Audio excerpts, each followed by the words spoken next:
Yo, what's good, y'all? I'm finna play the anthem. I got to. I got to. Yeah, I'm about to put it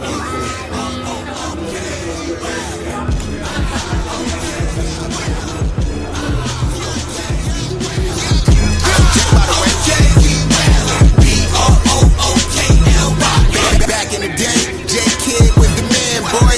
Put the team on his back like a jazz court.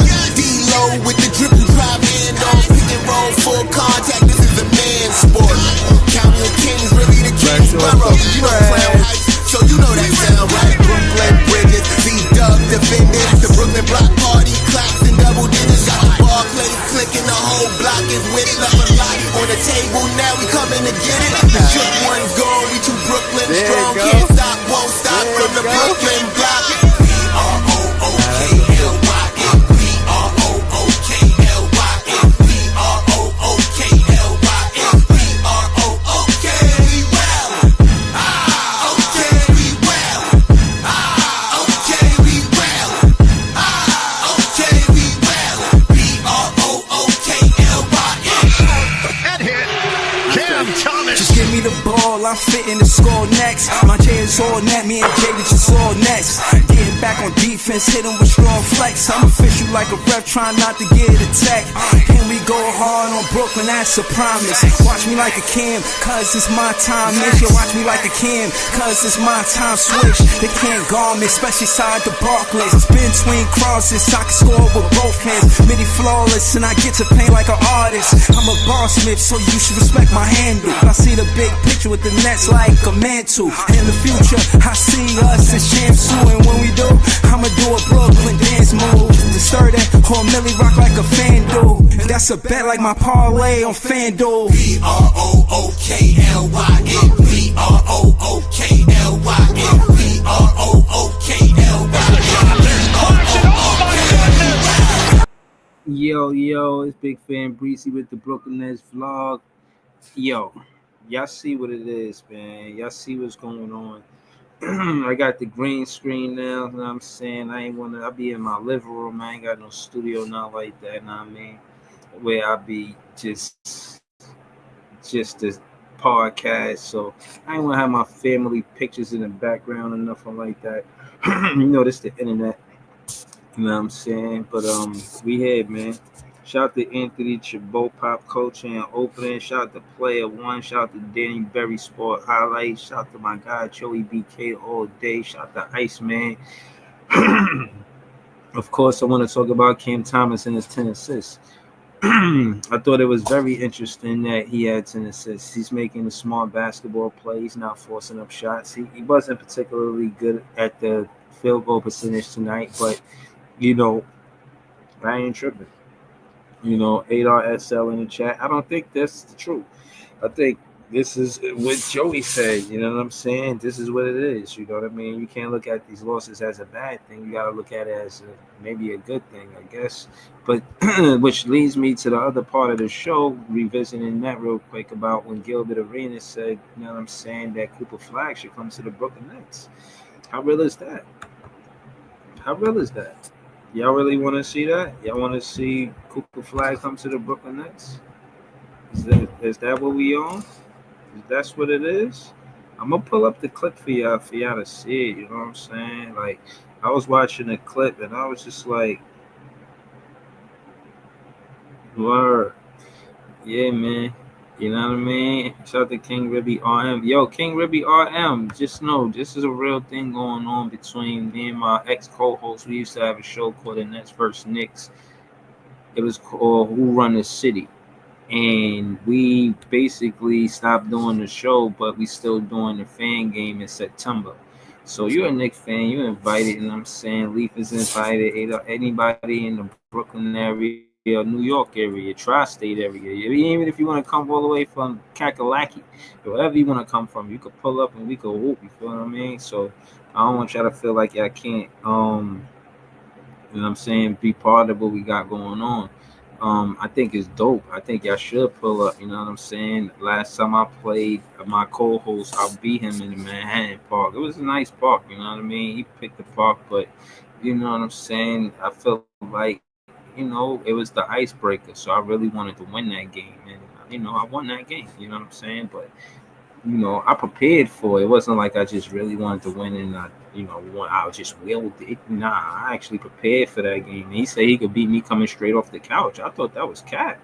You know what I mean? I just felt like, I think it's kind of disrespectful for him to play with my handle like that, knowing I beat him already in the basketball game.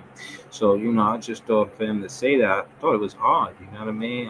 Why me? Why play with my handle when you know the work that I do? You know the work you see me play basketball. You see what I do. Like, I didn't understand that. Shout out to Peoples. Peoples in the building. He said, I know I'm getting my setup in 2 weeks. The something shall continue. What is that? I don't even know what kind of emoji that is. Um, but yeah, man, you know what I'm saying? I know probably a lot of y'all didn't know what I looked like. I had my camera on for like a year or two.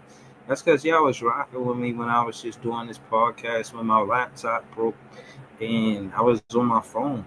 When I had first started doing this podcast and I started with the camera, but I stopped because you know what I'm saying. My laptop got messed up, so I was just rocking with my phone, and you can't really. You could be on a phone, but you can't have a green screen. And like I said, where I'm at, you know what I mean. I don't necessarily be wanting the background to be the background. That's why I just chose any background, a fake background. Like this, not really my crib.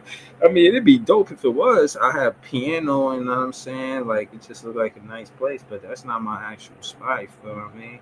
But oh, he said he gonna troll. You funny.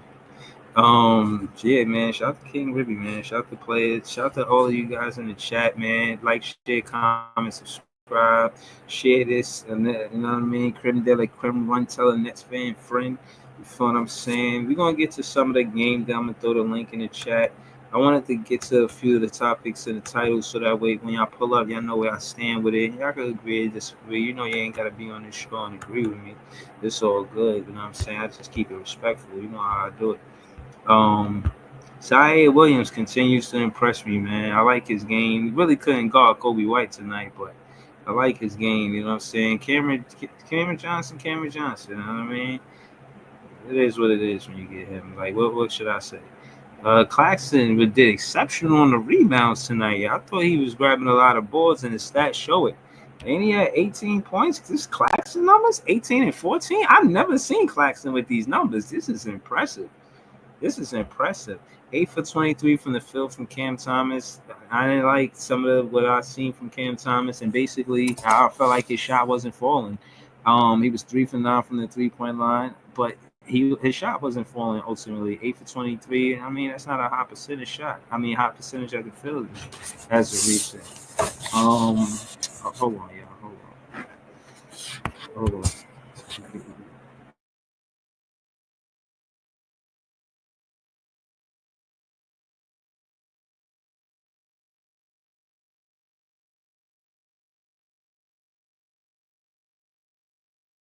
Yeah.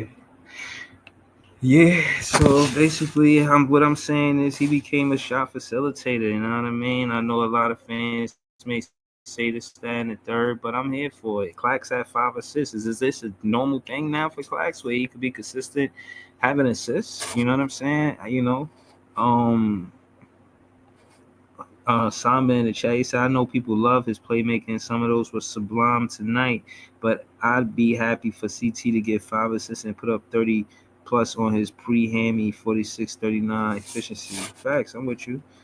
Samba also followed up and said, Kobe White looked friggin' dangerous tonight because of his scoring. CTA has always made him look second rate or at least outdo him offensively.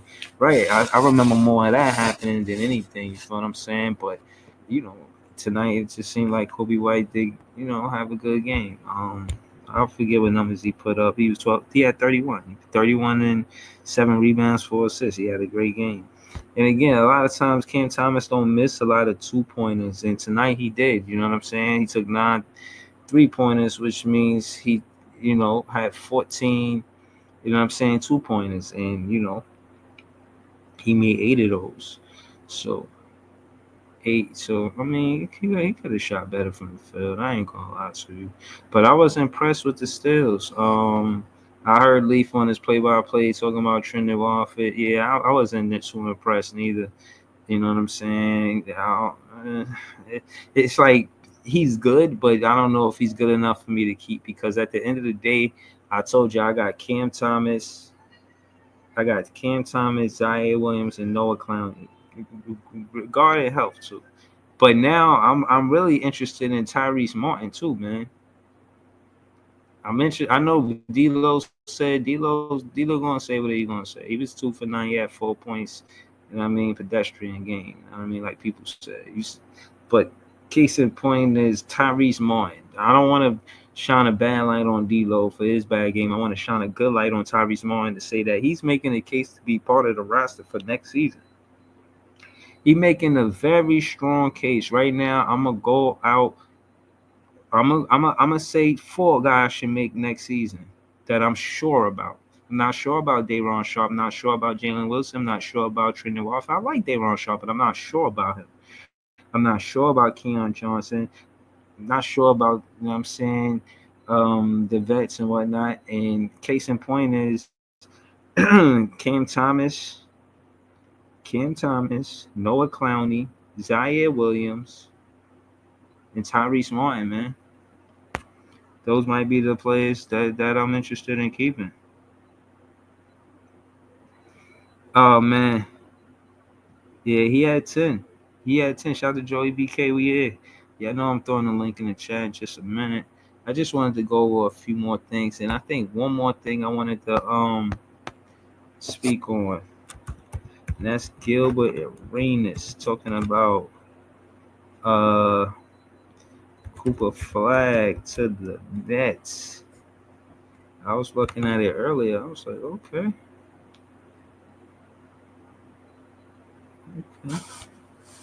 Yeah, here you go. This is good. I know they probably copyright my shit for this, man, but damn, I hope they don't. Why I can't hear it? Hold on, why I can't? Oh, here you go. Here you go.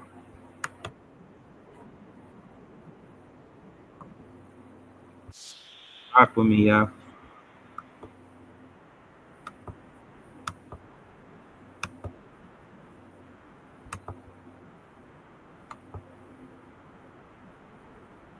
No, I ain't mean to do that.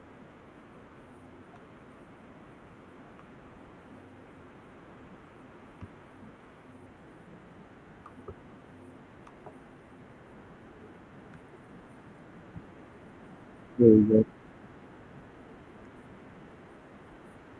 Gonna say I can't wait to get out of here. Like you're not gonna say that. You have all these. No, why? You know he leaving.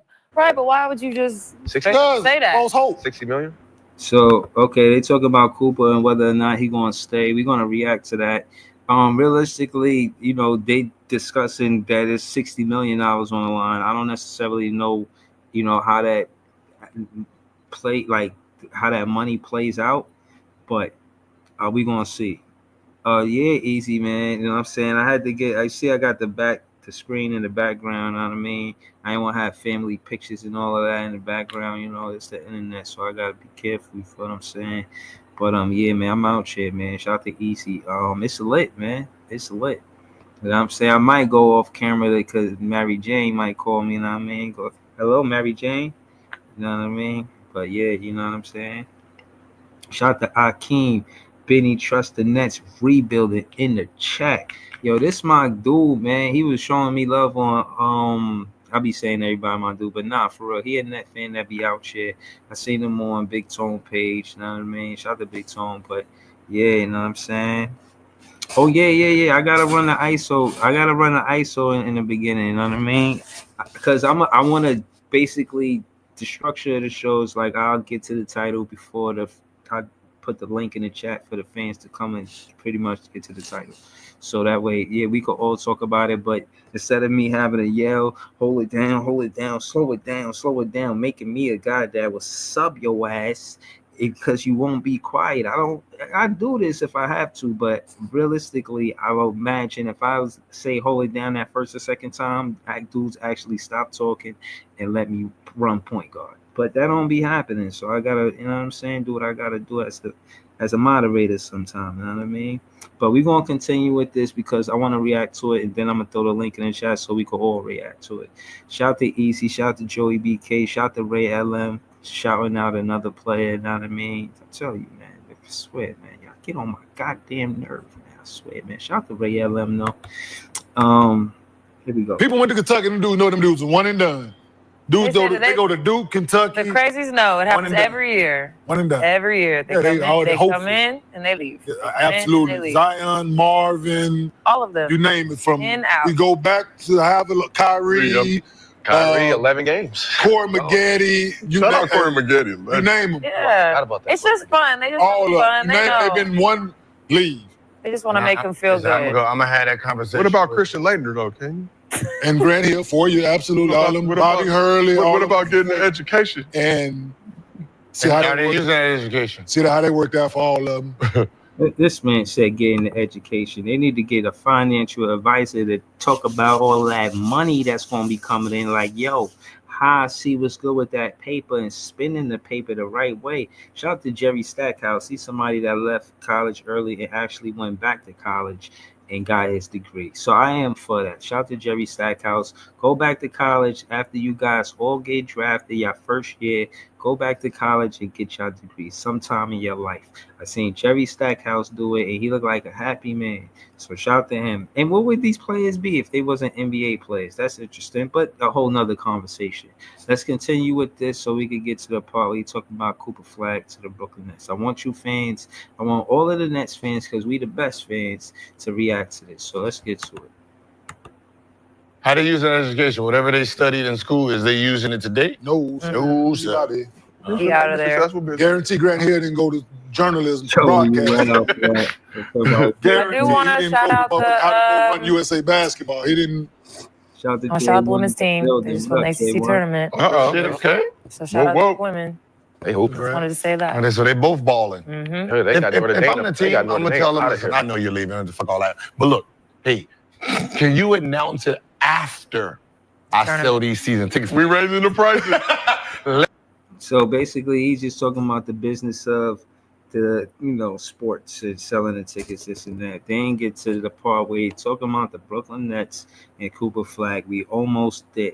Shout out to J1. I was watching the video with you with me and T-Time. We played that first time on a one-on-one, and you was like, Jack City said, what you thought about their game? You said it looked like a bunch of old niggas trying to make it or some shit. I was crying, like watching it on the playback, bro. I remember calling the timeout, and I think we should both get a timeout, but I don't want to deviate from what we got going on right here. Shout out to J1, but pull up, all Nets fans. I want y'all to pull up in September. We having a game. It's going to be a movie, to my knowledge. He said he want to get cameras and this and that. Like, so I imagine it's going to be a whole production. You feel what I'm saying? But let's get to Brooklyn Nets, man. We almost there. Let me sell these season tickets for next year before you announce, okay?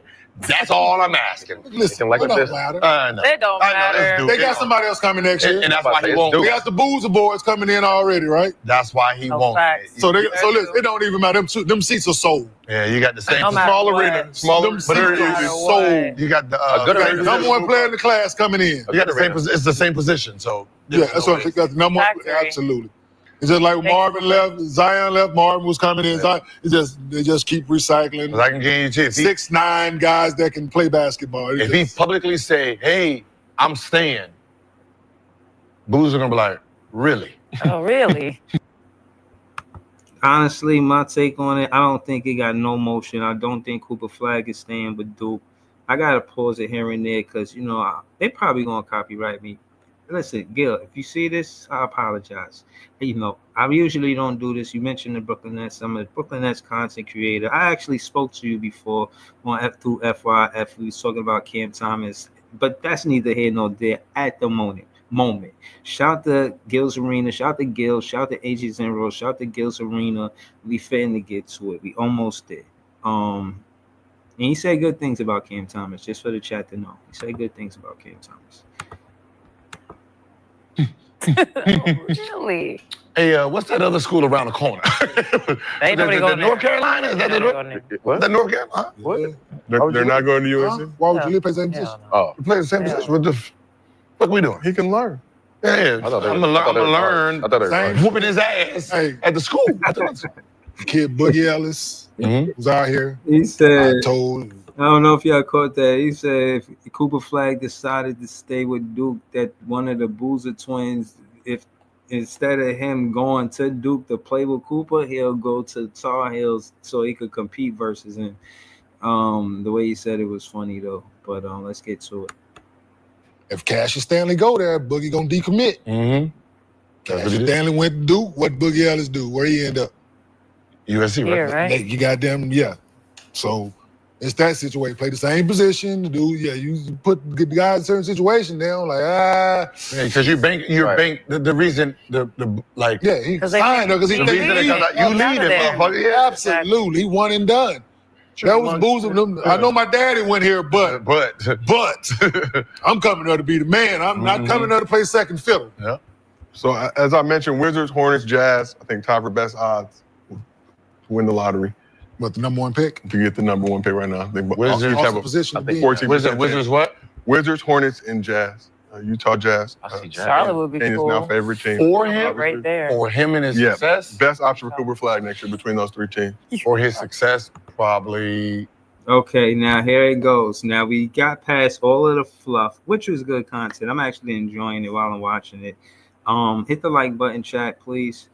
Subscribe to the page. We got 31 people watching. Hopefully, half of y'all hitting the like button. I imagine the guys who tussle with like, nah, I ain't gonna hit that like button because I don't want to.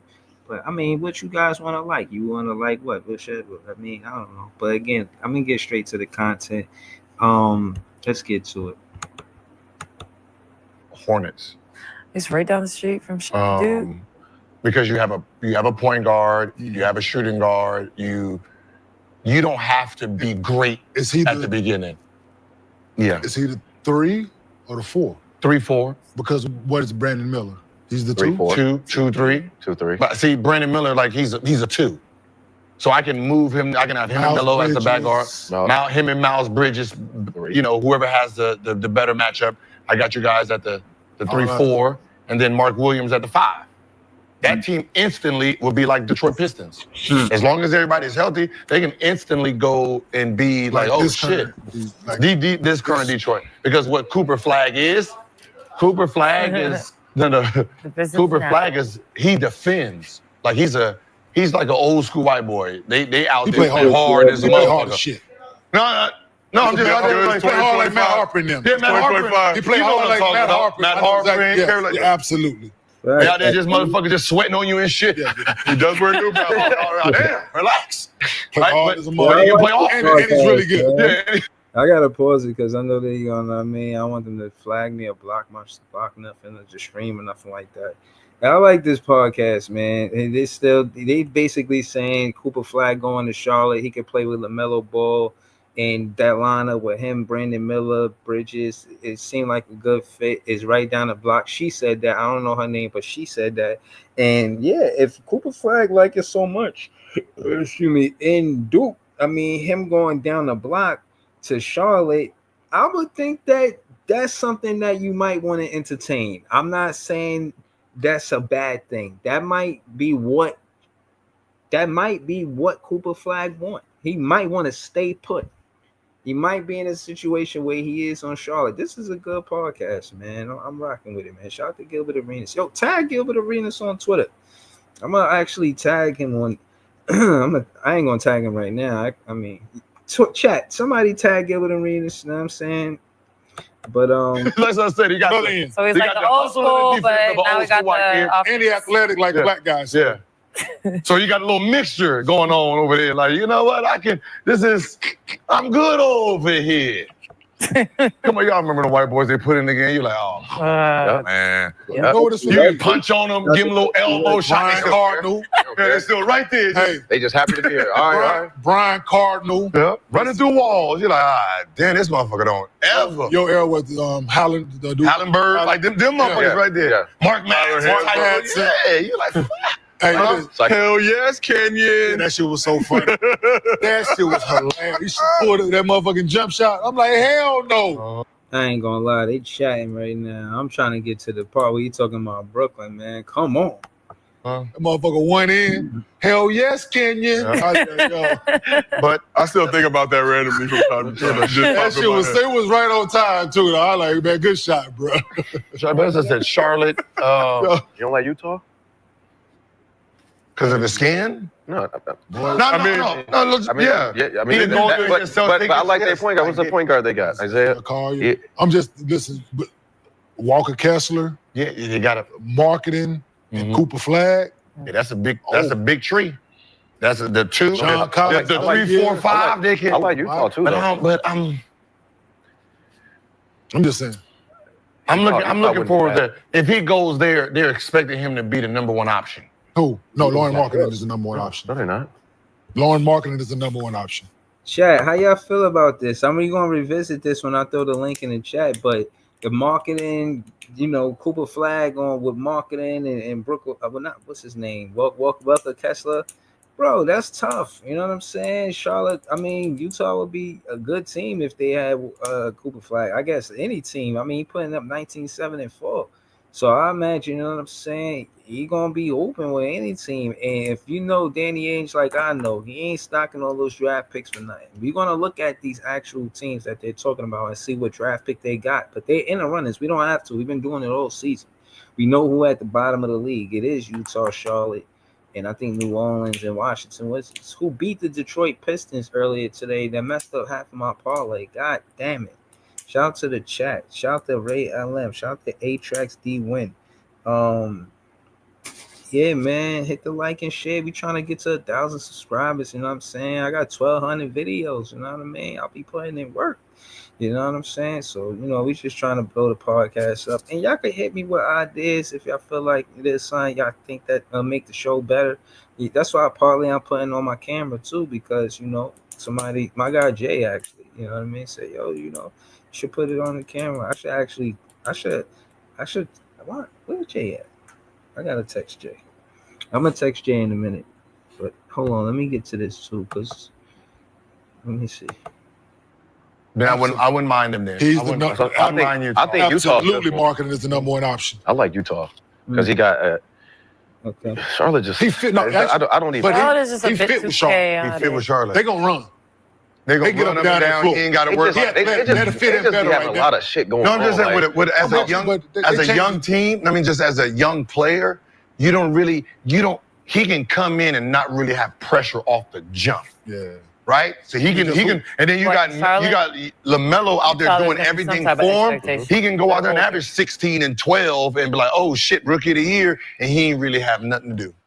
And then let him get into his own without any pressure. Because he gonna make shots. He gonna make shots. He athletic. I think put him with LaMelo and them is. So we asked the chat. We asked the chat best landing spot for Cooper Flagg. The Wizards. It's a big ass lineup. It was not the Wizards, Lexi, as you said. They got the least amount of votes, 12%. Jazz came next with 28%, but the Hornets, 60% of the chat for Cooper Flagg. Listen, 4 hits. See, now they chat, which is a big chat, I imagine. Thousands of people, they're saying Charlotte.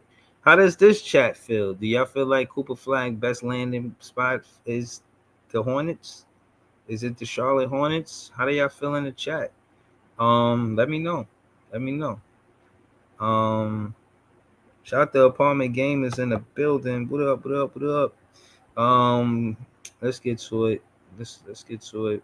You talking about Cooper Flagg? Let's see. His brand, the Cooper Flagg brand. Here we go. I don't know what the percentage is. Here we go. Of them when they get in there, but of them when they get in there. No, the team. Okay. Brooklyn.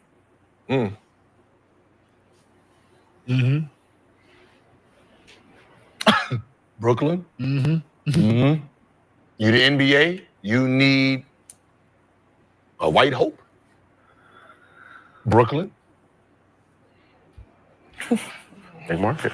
A white hope. My son got the shoe deal, right? And I looked at it. Just to look. There was 4 teams. It says tier 1 teams, right? You get a bonus if you get a bonus $1 million if you land in. It was New York Knicks, Lakers, Brooklyn, and Clippers. Yeah, I heard what he said. I'm pausing it for dramatic fashion. Dun, dun, dun. Y'all heard what he said. I gotta pause it for the whole YouTube. I don't want them to block, you know what I'm saying? Mess up the whoop-de-whoop. You know what I mean? But we rocking. You heard what he said. He said Brooklyn. Now let's continue. We're gonna hear the soliloquy on why he says it. I'm gonna react to it, and then I'm throwing a link in the chat. We a half hour in, man. Shout out to y'all, man. I got all night, cuz. We here all night. Breaking news. What breaking news? Ain't funny. You get a mill for the Clippers too? Yeah, no, it's the city. It's the city. The market. And then it had tier 2. And that's where Houston, Dallas. What was on that team? San Francisco wasn't actually. Really? No. Wow, it's interesting. Huh? No Boston. Boston was there. What about Chicago? Philly, Chicago. It was Philly, Chicago. It was 7 of them. Miami, maybe. Miami. Yeah, Miami. Biggest cities. The only team that I want you to hear why he's saying what he's saying, so we could react to that. Like, obviously, I didn't do all of that to prove to y'all that he said it. I mean, surprised me that actually wasn't there was Golden State. Let's hear why he said it. We almost there, y'all. Rock with me, chat. I'm about to throw the link in the chat. Rock with me, y'all. Rock with me. Let's keep it going. Hit the like button, y'all. What's up? Like, wait, huh? Like San Francisco? No, but it had tier 1, tier 2. You get just getting there, you get drafted those there, you get a bonus. So it was $1,500,000. Damn. You just get an extra bonus. The other teams, work for your shit. Damn. Figure it out. That makes sense. Give you an endorsement deal. Yeah. So for the Cooper Flagg brand, if you got to pull in the frozen envelope or the ping pong ball that stick at the top, whatever you need to do. So Nets, I think, have a 9.8% chance of getting the number 1 overall pick. And that'll be the team to get it. Yeah. A team like that to get the number 1 pick. For his market, I'll be. Listen, they'll be able to. For the NBA, not the teams and the fans, the NBA, when I'm selling as the commissioner, I'm selling shit overseas and I'm selling to these big companies that sponsor these TV deals. Luka in Los Angeles, Cooper Flagg over here, Curry still in place. We got Laker, we got Tatum. I got all my hubs. Right? If I can find somebody in Chicago and try to get Chicago the 3rd, 4th pick and they can get Harper. Talk that talk. Father like son, right? Talk that talk. I can sell. NBA is booming. Yo, this is spot on. He's saying Dylan Harper to Chicago, father like son. I get that. That makes sense. Of course, I want to make a case for Dylan Harper being with the Brooklyn Nets, but we just reacting to what Gilbert Arenas said. Share this to Gilbert Arenas on Twitter. I'm fitting to share it to him in a minute. Should have tagged this podcast. Cooper Flagg to Brooklyn. Dylan Harper to Chicago. I'm hear you, man. I hear you. I'm all ears, man. Let's keep it going. This is a great, great business. Think about that when the NBA was at its top. Who was in Chicago? Michael Jordan. Who was in Los Angeles? Right? You got Kareem, Magic, Worthy. Who was in Boston? Larry Bird. My 3 hub cities. Shit, wasn't Dr. J and Philly. Dr. J and young Charles Barkley over in Philly, right? Because that was the hub too back then, right? When you think about 80s basketball, listen, when he talking about hub, he talking about the founding teams of the NBA, the Lakers, Boston, Chicago, The NBA built Philadelphia 76ers. The NBA built their brand, their basketball brand from these hubs. When he's talking about hubs, he's talking about the founding teams of the NBA. That's why he did not mention the Nets, because the Nets weren't a hub. The Nets were part of a merger. The Philadelphia 76ers, the Knicks, I gotta say them, the Chicago Bulls, the Lakers, Boston, these teams that started where it was like 12 teams in the NBA, those teams are quote unquote the hub teams for the most part. So they're gonna, you know what I'm saying, make sure those teams look good. I get what I'm picking up what you putting down, Gilbert. I understand what he's saying. We almost finished. We're gonna get to it. I'm about to throw the link in the chat. The cities that were.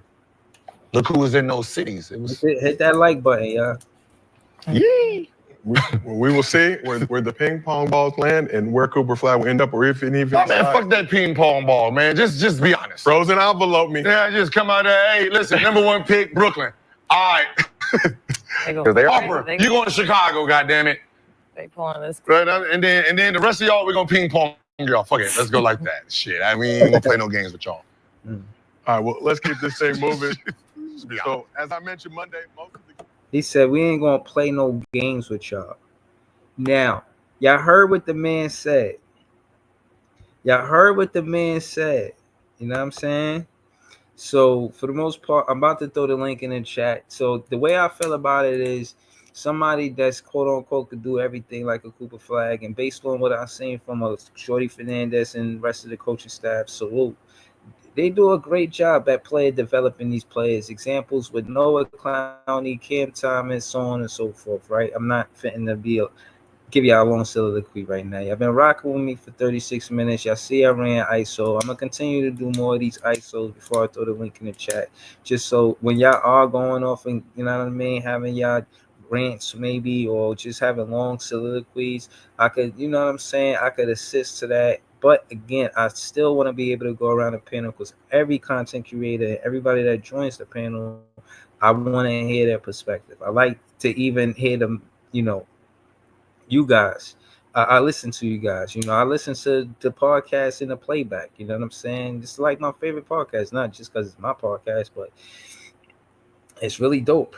It's, you know, but without further ado, throw the link in the chat and we can react to all of this. We can react to the game and we can react to the you know what I'm saying? He said either way, whatever y'all want to do. But we out here, man. We out here. I'm gonna put the game on first, you know what I'm saying? We'll talk about the game, I guess. But it's whatever you guys want to do. If y'all want to talk about the Cooper Flagg first, we could do that. But I want everybody that pull up on the panel for us to discuss this. Shout out to Marlene Sutherland. Yo, can you tell your sisters or your aunt or your cousins that we cool guys? Like, we need some female support in the page. I'm trying to get to 1,000 subscribers. You know what I'm saying? Like, I got over 860. I got 866. Probably 865 is guys. You the only woman that be supporting, showing love to the page. You know what I'm saying? Shout out to Marlene Sutherland. Shout out to Iceman the Eskimo on a panel with us. Shout out to Joey BK on a panel with us. Shout out to my guy LM. Yo, can you hear me? Yeah, of course, Joey. I bet. Shout out to Joey on a panel with us.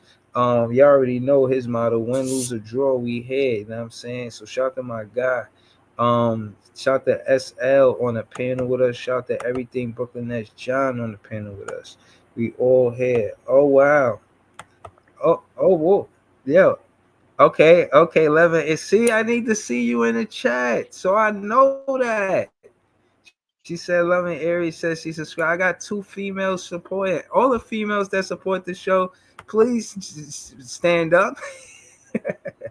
just jump in the chat and let Breezy know that, you know what I'm saying, y'all watching and listening and watching, you know what I mean? Word. But yeah, man, we out here, man. We got a full panel. Also, we got LBL for life, draft high, I think it says. Also, and we got Scott on the panel, you know what I'm saying? Yo, listen, man, I got ladies in the chat, you know what I mean? So, you know, let's try not Orange to wave. try not to argue with each other, guys. You know what I'm saying? Let's try to keep it smooth tonight. You know what I mean? I should go to Scott first, even though he came last, because he was hitting us with that WBLS Kiss FM type of vibe last time. You know what I'm saying? Go to me first. Go to me first. LBL. Go to LBL. I'm gonna go. Why? LBL, what you bringing the ladies in the chat? Yo, hold on. Let me ask the ladies. My school. Hold on. Let me ask the ladies. Who? Your school just won the city championship? Yeah, Thomas Jefferson. That's what you just said? won the PSA. Wow, city that's championship. amazing. Okay, that's amazing. Shout out to that. All right, so hold on. Let me ask Ice if he cool with that. Then we'll go to Ice second if Ice cool with that. You cool with that, Ice? Yo, for sure. You already know. You know what I mean? Ain't nobody more laid back than me. You good. All right. So shout out to Ice. We're gonna go to Ice right after we go to LBL. All right, talk to us, LBL. Your school, I know Thomas Jefferson. So I didn't get a chance to get over there. The championship was at they played Bronx Eagle Academy, and they eked out a 56-55 win. We had two of the top 5 scorers in the PSAL this year. Connor Spratley, who averaged like 30 a game. He's a senior. I don't know what schools he's going to. They going to D1? He probably will. He's got some offers, and then but our junior guy, Jada, he's got let me see. He's got how many off? He's got about 9 different schools looking at him. He's a junior. He's so he'll be competing next year to see where he wants to go. And actually, what's the name? They have a couple of other places. He's got some different offers. You might, rumor is he might be going to Overtime Elite, or you might be going to one of those kind of powerhouses so that he could get up his game even better for college. But he's like a 6'5" dude, could do it all, play defense, shoot the 3, handle everything. So he's probably one of the best juniors in the city right now. But right, so keep us winded. I mean, keep us posted with that. We don't really know. Ice and Pod, they keep up with a lot of the high school and the college guys. So I'll try. Pod thought ain't come back since he had that little thing with So Greasy. But shout out to Pod, man. Hopefully he come back to the podcast. But hopefully I could get you, Ice and Pod, on the panel all together, and we could discuss the high school guys going to college. But for now, just talk to us about what you thought about, I guess, Cooper Flagg. You know what I'm saying? Coming to the Brooklyn Nets and with Gilbert Arenas. I was looking at a couple of games today, and so even like with Cooper Flagg coming here, I wish. See, the problem is Gil don't really know his NBA history. And because Gil don't really know his NBA history, but he's very famous and he actually played, people will take that and run with it, but he's giving you all kinds of misinformation and stuff. What are you talking about? What do you mean? Like he's talking about the Chicago and the LA and how many the Lakers won about 5 championships before they even got to LA. The whole reason that they're called the Lakers is because they started. But what you saying though? Because I agree. I actually agree. Hold on, I agree with Gilbert Arenas. I don't know what you mean by that. Because when he said that these teams are the hubs, what I'm talking about is when you're going to speak history, speak accurate history. That's all I'm saying. Like what? What wasn't he accurate I'm saying about? They're not an original. They're not. The LA Lakers are not an original. Come NBA on, team. man. You being tedious. Yeah, they the Minneapolis Lakers, but come on, bro. No, I'm saying so, but what I'm saying is that does make sense, because remember, a lot of the sports didn't start coming to the West Coast till much later on. Like most of the country involved with the East and the Midwest and stuff. So a lot of because look, they got. It's like almost every great franchise that they got they got the Giants from the They took our Dodgers. They took our Dodgers. Brooklyn Dodgers. So this is what I'm saying. They took the Lakers from Minneapolis. So let's not act like that they was one of the originals, because they wasn't. So that's all I'm saying. And you gotta you could say the Celtics and you could say the Knicks. And then, but you got to know the history of the sport before you just start saying all this stuff like that's the way it is, And when he's talking about Chicago, even though Chicago, like they developed in the mid 60s, they had a long time. Remember, Jordan didn't get there till 84. So even though they had some good Bulls teams, like say with Bob Love and Chet Walker and all these guys that are Hall of Famers, they weren't real. They never sniffed the championship. So what I'm saying. Hold on, what do you think about Cooper Flagg to the Brooklyn Nets? That's my question. All right. So here's what I'm saying. I think what Kenyon said was very valid in terms of, if he F's around, those dudes will definitely decommit and then go to a different school because they do want to be the man, because it's all about what you have to do. All of these guys now, they certified, businessmen, so they got to make sure that their franchise is within themselves. So like say the Boozer twins, they got to make sure they're doing what's best for them, not what's best for Duke or best for the ACC.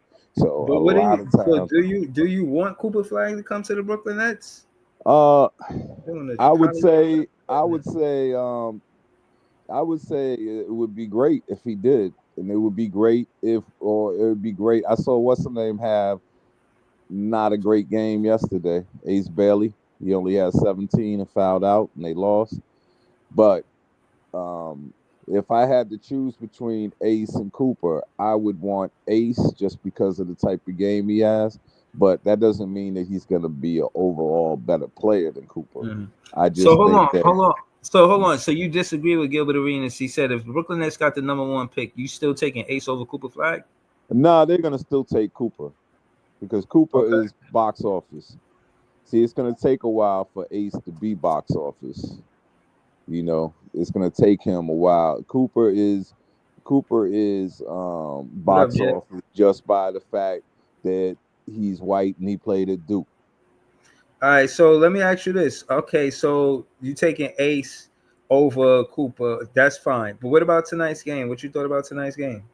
And Cam Thomas 10 assists, basically. I just listened to a little of it, but I'm saying so I didn't get to actually watch it, but I know I was surprised that he had, 10 assists and 3 turnovers to be specific. And I'm sure he'll say, which he said that other game, right? Which he implied the other game. Nah, they just made shots. Right. which is kind of like throwing them under the bus, saying like, "Yo, LBL." What I will say to that is that I think he was kind of avoiding the fact that he didn't want to be pressed, and I think some of it is that he's making more of the smart basketball play. And before, he would just any space he had, he would decide to shoot. But you know what? He's making a smart basketball play, whether to shoot or pass. He's doing that. I'll give you something else with him. Like this is my observation with him. He's not really media savvy, and he really isn't. So when he's saying, ain't a damn thing fun, he really is not media savvy. He's just a ball player, but he hasn't really been groomed into how to handle the media and everything. So, and a lot of that also comes from him coming in the league as a teenager and him being disregarded by his coaching staff and everything. And then at one point, Vaughn seemed to have like an adversarial type of thing with him. So even though everybody was ready to celebrate, he had his third. So, but let me ask you this: do you think that he could be a playmaker with the 10 assists? He had 6 and 7 assists. He had 3 assists, I believe, the other game, or maybe 2 or 1. But ultimately, over a course of 4 games, he's had about 24 assists, which probably averages out to about 8, I guess, or about 6 assists a game. Well, I'm gonna be consistent with what I'm saying. So, and I said it on Gary's show. I don't think he's the type of player that you build around. So I'm being consistent. Do you think you're not answering the question? Do you think he could be a playmaker? That's what I'm saying. Like that's what I'm asking. Like I'm not talking about building around him and all of that. I'm not doing that. But when you're saying a playmaker, I mean, he had 10 assists. That's what I'm saying. But do you think they'll? I'm saying like he played made today, but did they win? That's what I'm saying. Come on, bro. You can't listen. Time out, bro. No, you can't do this. You can't be on one end at the beginning of the season saying that it is for us to tank, quote unquote, in a player development season, and then put the accountability on Cam Thomas, whether or not we won or lost the game. Like, you playing both sides of the fence, LBL. Like, come on, man. Like, no, I'm saying you're asking me, can he be a playmaker? And I'm trying to say, what I'm trying to distinguish is, what do you mean by a playmaker that he finally gives making a smart play instead of him being notoriously known for shooting the ball, but actually finding a guy, getting downhill in the PNR. I don't think he's a combo guard. You know what I'm saying? I don't think that he's. I think that he's a shooting guard who likes to score, and on occasion he can make some plays. That's what I think. All right. So me and LBL is at a stalemate. That's fine. It's 10 people on the panel and more trying to get on the panel. So I'm not trying to be long-winded with LBL. Shout to LBL, but we got to go around the panel. We definitely skip Ice for LBL. And then he said that about Cam Thomas. Made me even more madder than I was. Thanks for LBL. Ice, man, talk to us. Shout your podcast out real quick, and then we will finna get to it. You know what I'm saying? All right, y'all know where to find me. Iceman the Dawn on Twitter. Follow the podcast, the Tip Off, or Brooklyn Nets podcast on YouTube. You heard? Brooklyn Nuts, yo, you wildin' right now, bro. I said Brooklyn Nets, man. Brooklyn Nets, man. Yo, it's too late for that. Yo, Brooklyn Nets. I got you. Great start. What we talking about? We talking about Cooper Flagg to Brooklyn. Do you think that got motion? How you feel about it? Well, what he was talking, what Gil was talking about, he is right about like the market. He's seeing what he basically saying the market. If you want a top player, you know what I mean, in a big market, that's what you want. That's why I say, you know what I mean, the Stars don't want to be in Sacramento. They don't want to be, you know what I'm saying, Charlotte. You know what I'm saying? Like they don't want to be there. I'm not the teams they want to go to. They want to go to the big markets. And he named the markets looking at his son. You know what I'm saying? If you land on one of these spots, you get an extra mil. It's because it's a huge market. So what he's saying is like, yeah, if he landed, you know what I'm saying? If you think Cooper's a star, then you put him in a big market like Brooklyn. You know what I'm saying? Like light work. You just make sure he get there. That's all he's saying. So I would agree on what he was saying. So you, with number one pick, you going with Cooper Flagg to the Brooklyn Nets? Yo, I wouldn't take him. I'll take Ace, but for what he's talking about, it makes sense. You know what I'm saying? What Gil said, like, you know what I mean? You need that white hope, and Cooper's that guy right now in college. So hold on. What about Luka? He ain't enough white hope for the NBA? Luka, I guess Luka is, but I guess, you know what I'm saying? I'm just joking. Flag name ringing bells right now. So you know what I mean? Luka's not American. They want a white American. They want a white American who speaks English. Like they want not a European American. Yeah. Exactly. Right. I get it. And again, I'll be honest, based on what we've seen as a recent Ice and the rest of the panel, Europeans been doing work in the NBA. They look like they're getting more notoriety for being the better players. And that's hard to ignore. It's hard to shake that conversation. We see what's going on. But I want to stay with Iceman. He said how he felt about Cooper Flagg, but I also wanted to, and I always want to talk to Iceman about Tyrese Martin. He making a case to be in a rotation for next season, Ice. Talk to how valid is that for you, bro? Yo, I just posted that tonight after watching the game. He was on a heater. You know what I'm saying? He was on a heater. You know what I mean? Yeah, I said Tyrese Martin, my guy, from the beginning of the season. You know what I'm saying? And I'm sticking with it. I think he's played good enough, well enough, even though they got him running point guard, which I didn't think he is possible for him to do, but he does okay running point guard. But like you see, when he get open or he get his shots going, like it's tough. He catch a rhythm, you know what I'm saying? That corner three, yo, Ice, that corner three, bro. They foolish leaving him open in that corner, bro. Yeah, and he knocking out there.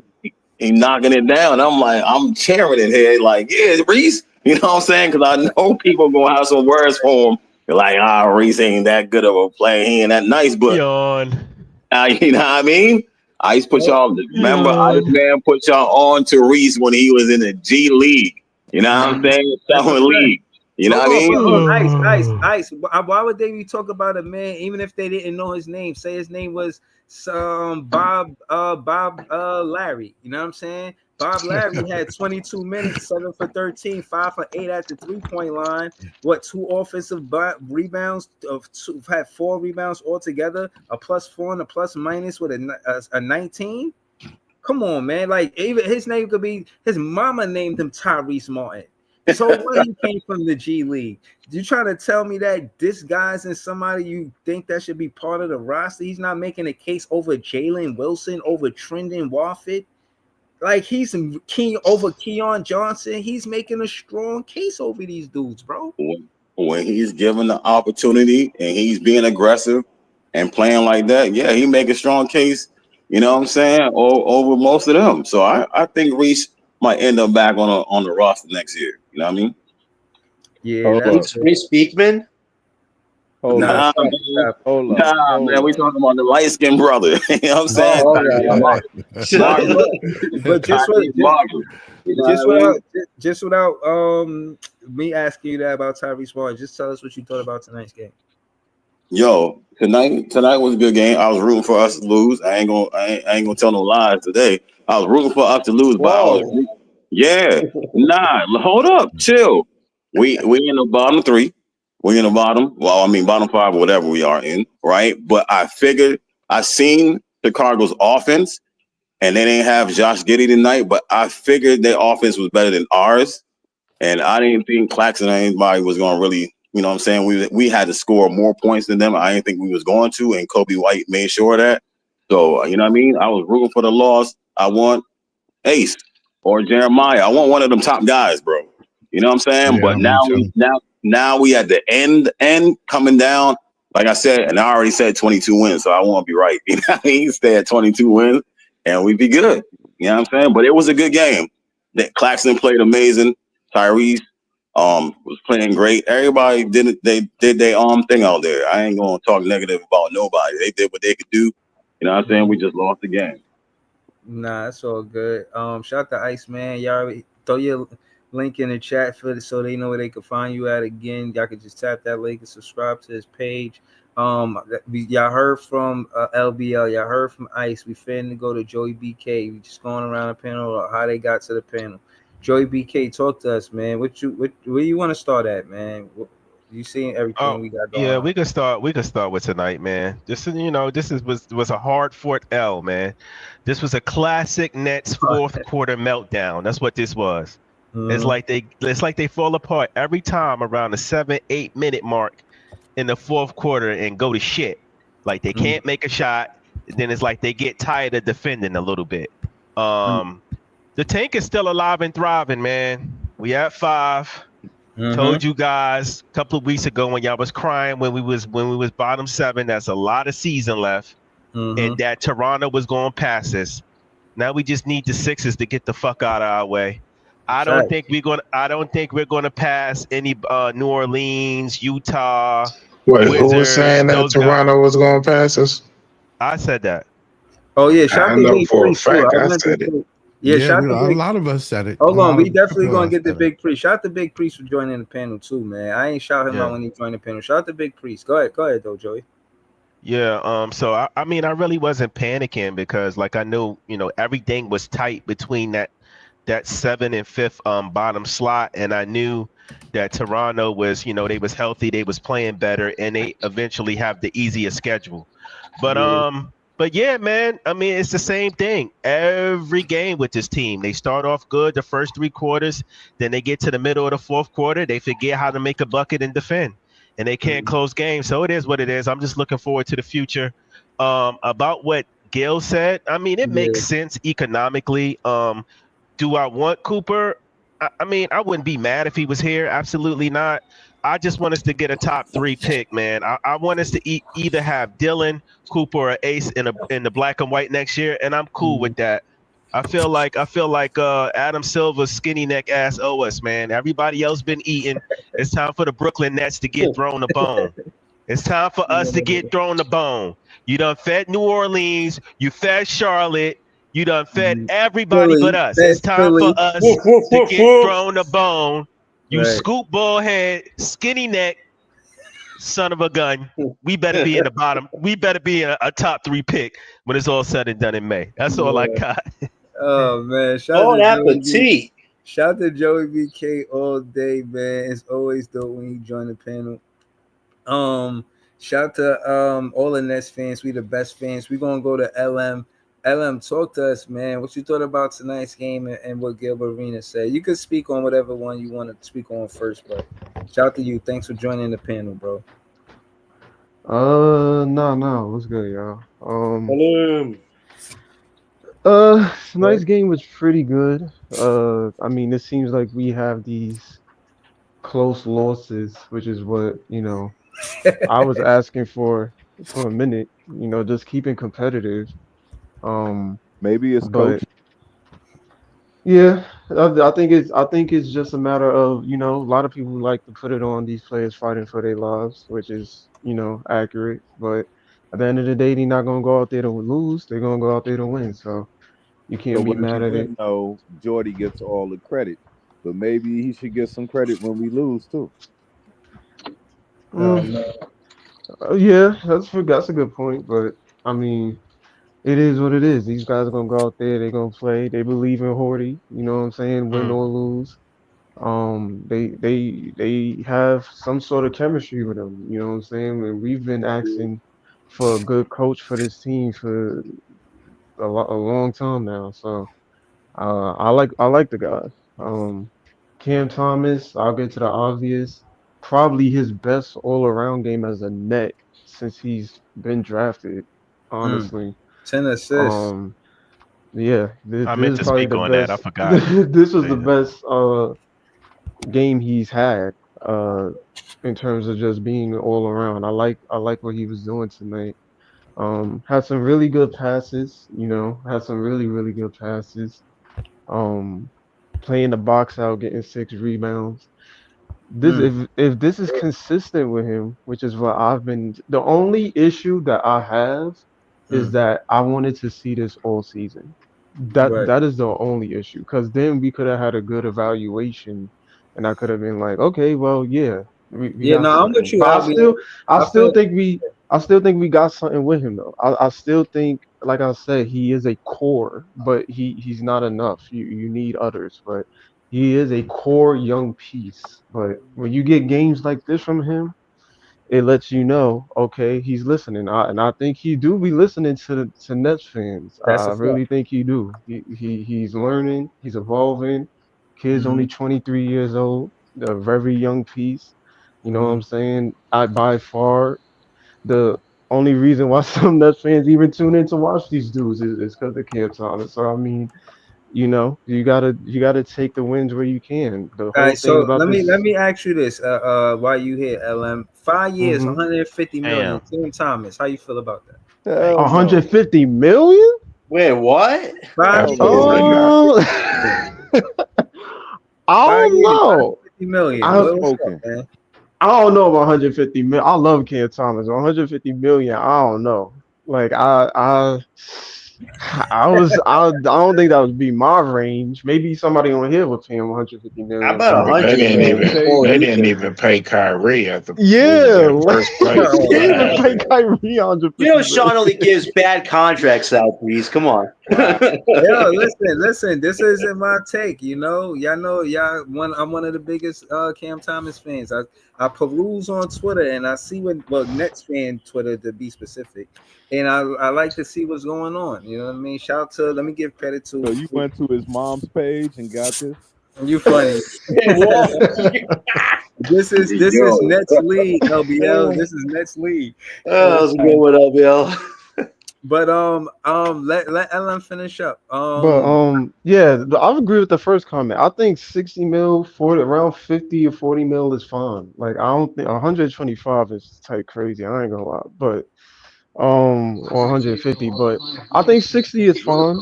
You know what I'm saying? I think that's around a good range. We got to sign somebody anyway, so we got to meet that salary floor. So You sign him, you gotta re-sign him. By far, probably one of the best, I guess, players at this time on the team. Hey, let me ask you something, LM. That's like 30 million a year, right? But Yeah. let me ask you something. No money, no money. So you think that we should offer him like just a shorter contract, like a still like like what you're saying, like a 2-year contract? No. Okay. Like a Jalen No, Green I don't deal. think.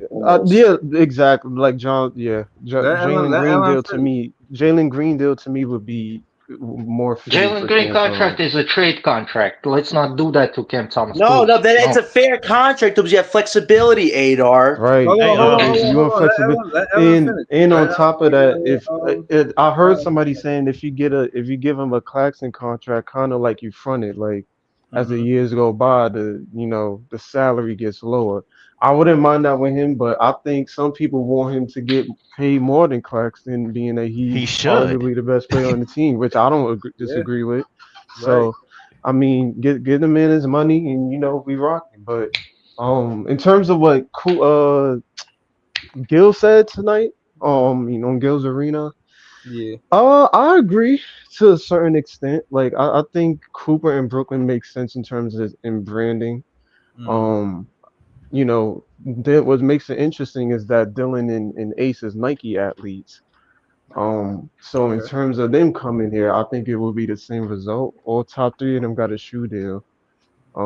So I think even in Brooklyn, especially with Utah getting $100,000 fine, which I Yeah. was begging for the league to do. What they was doing was But that's malpractice. hold on, But Ellen. That's the only thing they get. Like that's a slap on the wrist. Like what is that? Like they got millions and billions of dollars. They get $100,000 fine. They should give up some draft well, capital. That's if that's true, but if Utah still get Cooper Flag, then they probably don't care. Like, all right, cool, give us the fine.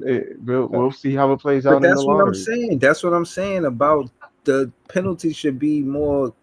I would say it should be more damaging to these ball clubs that do it. They showed the stat where we really had an injured stat. Like we had the most days, like the most players out due to injury.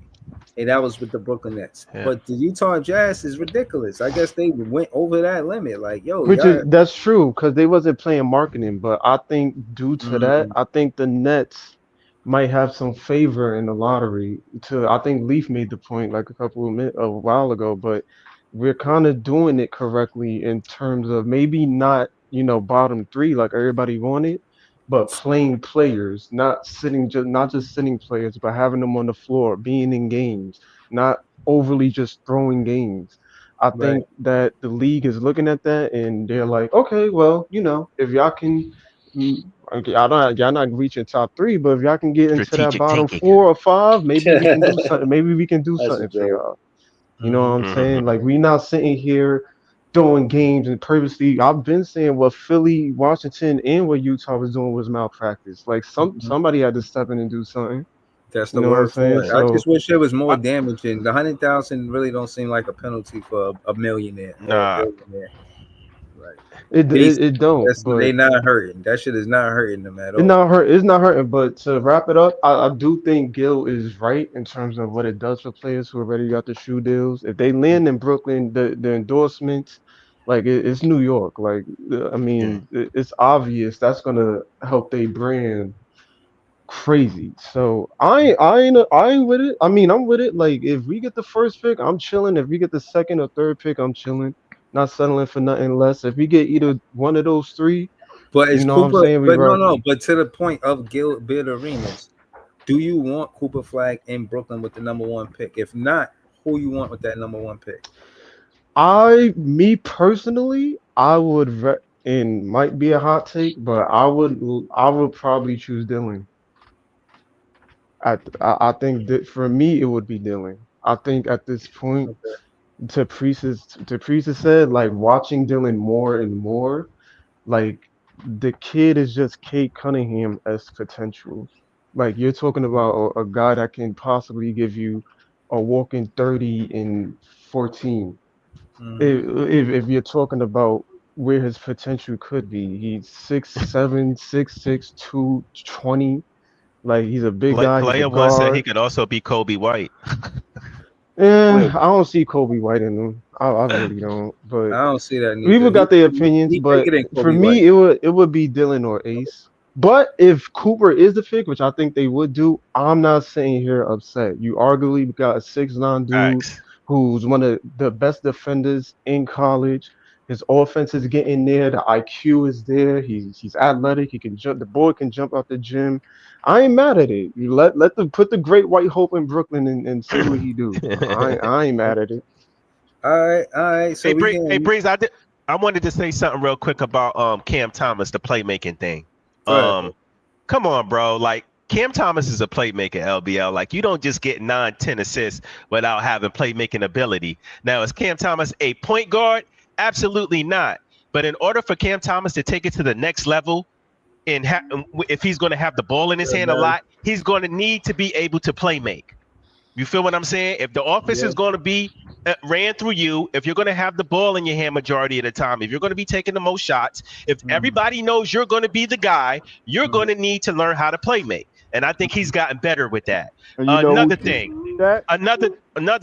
You guys said D'Lo would be a difference maker. I told you he would not. I told you. You cry, oh, D'Lo's on his team. He's going to help us win games. What did D'Lo do tonight? 8-9 with How many games? What's our losing? Joey Cookie, keep it. That's all I got. No. Hold on. Joey was right. He's talking about the tankers that was mad at Sean Marks for acquiring that transaction and getting into. D'Lo's going to lead us to the play-in. What are we doing? Hold on. He's got that Jack Ice in his veins. It's funny he leave off with that because John is next, man. John is next. Go ahead, John. Talk to us, man. Oh, man. Fun show tonight. First, we got to start off. Look who's on the big screen. Big fan Breezy. Got the piano. A disco ball probably going to drop any second now. I got to get some of this stuff in my penthouse suite right now. But, man, good to see you on the live screen, man. Y'all want me to continue to live this lifestyle? Just send super chats. Hell yeah, man. Continue to have this lavish life that I have, Facts. But Breeze, you surprised me tonight, man. For the first time since I come to the show, you surprised me. You were talking about Gilbert Arena and Cooper Flagg. I think you could give us a 30-minute legendary monologue about Cam Thomas tonight. And you were going to say, leave, easy, stop playing. 10 assists tonight. You said Cam can't play, man. Look what he just did. Stop playing. I thought you were going for that tonight, man. I thought we'd have a monologue. I thought we was going to have Cam Thomas ISO too. I ain't going to hold you. I thought we were getting that. I'm going to trust me. It's still, I got time, cuz. It's still I'm kidding with you. But listen, Cam Thomas, it's that first 23. It's that 8 for 23 that's holding them up. No. But listen, for that first half of the game, Cam Thomas was making all the right moves, to quote a movie title, because the 8 assists that first half, he was just very efficient, finding Zaire, Claxton, Wofford, all his teammates for different shot opportunities. Like Thomas just looked locked in. I know the second half he kind of ran out of gas. It's kind of what Jordy said. So he looked really great that first half. I mean, it would be great if D'Lo wasn't playing, because you look at D'Lo, if he doesn't have the ball in his hands, what does D'Lo really do? Not a hell of a lot. Like, I'd rather see Thomas these last 18 games run the point and see if he can handle being a point guard before we potentially draft one, just to see if he can handle the position or not. I think Thomas tonight didn't even need D'Lo. He was doing pretty much a lot of the work by himself, and that's probably what gassed him out. But still, Thomas had a really great first half, and I hope he builds off of this. It's funny. Jordy said 10 assists would be a goalpost for Cam Thomas, and he hit that tonight. So good on Cam for hitting that high bar. And for me now, it's just consistency. Do this multiple games. Once Thomas starts doing this multiple games, all the potential you talk about, Breeze, he'll finally hit it. It's just, if he signs with us next year, I hope he can be healthy for a long stretch and really show what he's doing. Your comments on Claxton. I'm talking about Thomas right now. We'll get to that in a few minutes. But listen, shout out to Thomas tonight. I hope he could build off of this.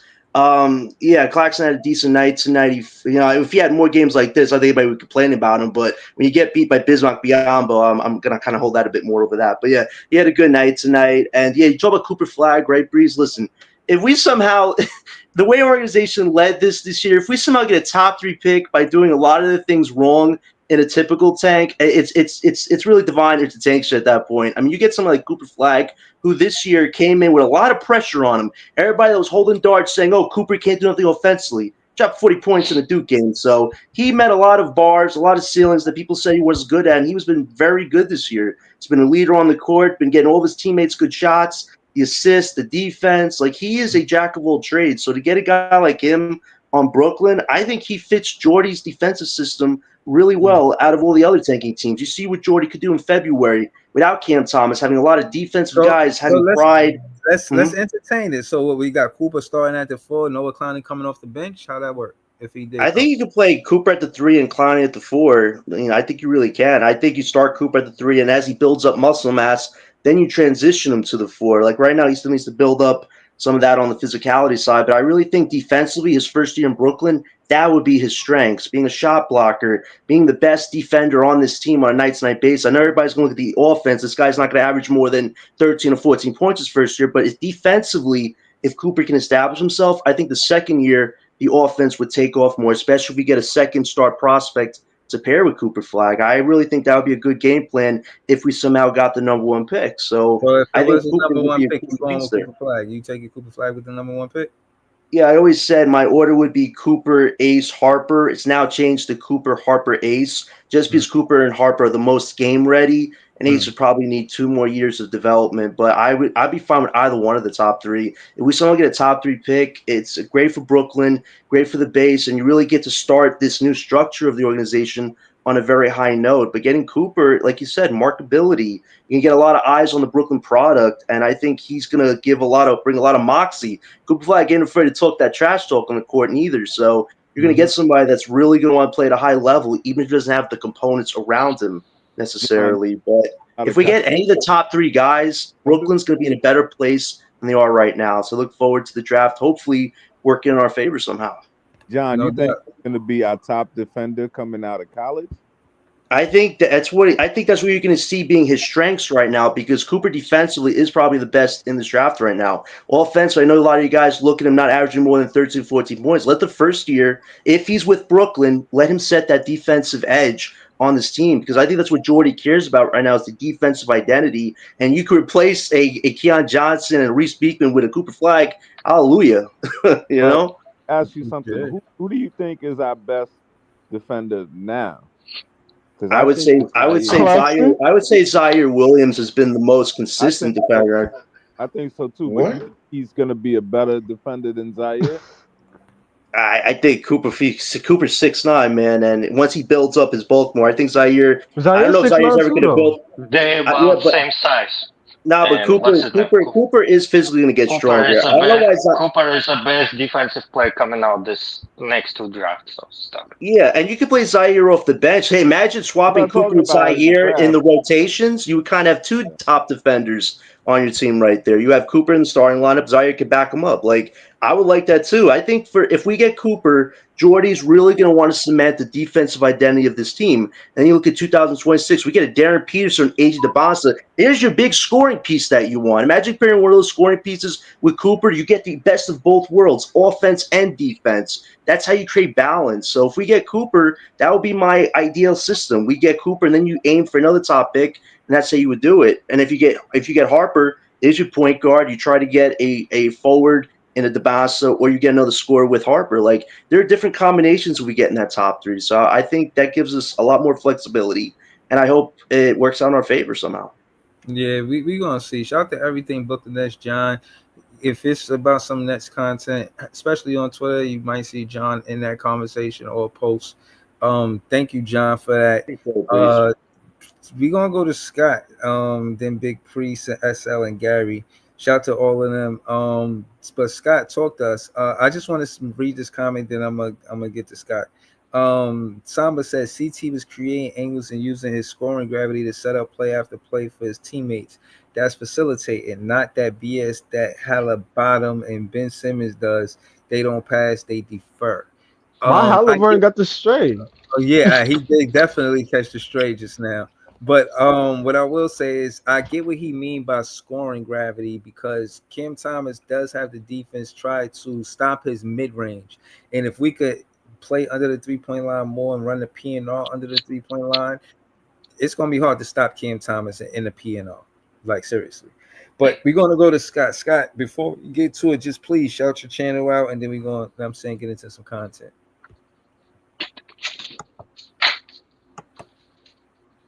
So you're on mute. Put on the red light. Put on the red light for the lady, Scott. Put on the red light. Well, he's wearing red right now. Yeah. Yeah, Popping Gamer and More on YouTube. I have a show tomorrow at 8:30. So please join. And Stoop Edition and on Apartment Gamer 1 on X.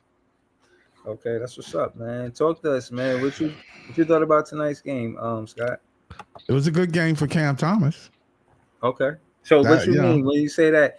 When do you think you could see consistency out of Cam Thomas being a facilitator? Of course I do. You got to surround him with better players, more talent, better shooters, and people that's going to play defense. Be able to switch up, because he might be the most liable defensive. Being honest, he would be liable defensively because of his height. That's true. They would try to take him to the paint. Mouse in the house. Yeah, but other than that, he's a strong dude. He's strong. He can hold his own. He did well today. He showed that he can do well. Mm-hmm. It might be the first double I've seen Cam Thomas ever get. It is his first career double. Yeah, it is. Yeah, and it was done well, and it was done. I could tell he done it on purpose. He was looking for his guys when he came into the paint, and he made the right passes. Whether they scored or not, that's not on him. The funny part, he took 23 shots with it. Yeah. Well, sometimes when you distribute the ball, you take away your offensive game. That's why they were open. That's why they were open. Hold on, Scott. Scott, can you talk about what the rule of FN said? Because I forgot to mention this, and you just put it in the chat, reminded me. I seen that block, and he was playing good defense. They was attacking him like he can guard guards. Right. But if it's like a mouse in the house situation, it's right. Yeah. He can switch up on the guard. Under the paint, he's strong enough to hold them off. Mm-hmm. And so he has great jumping ability, whether people know that or not. But he doesn't use it. He really does. He uses it more when he's shooting. Yep. Right. He uses jumping ability to shoot over people. That's why he can score a lot. He's a great scorer. We know that. A lot of people know that. But the thing is, he needs to learn to turn it off and on and maneuver, because it wears you down when you play defense. When you play defense, it takes away from your offense. If you play it aggressively. Right. No, absolutely. And I think Jody Fernandez is kind of strict when it comes down to getting the offensive opportunities with contingent on whether you play defense. So and some of it to me, Scott, is the conditioning of it. He just got back a few games. Exactly. They're asking a lot of Cam Thomas right now, and he's showing up, but like you said, it impacted his efficiency. If he did what we know he's capable of doing, we'd have won this game. Shots fired. You won this game, then you would have been crying, we winning games. So the fans need to stop. Let it happen the way I told you, it's going to be a natural, beautiful rebuild.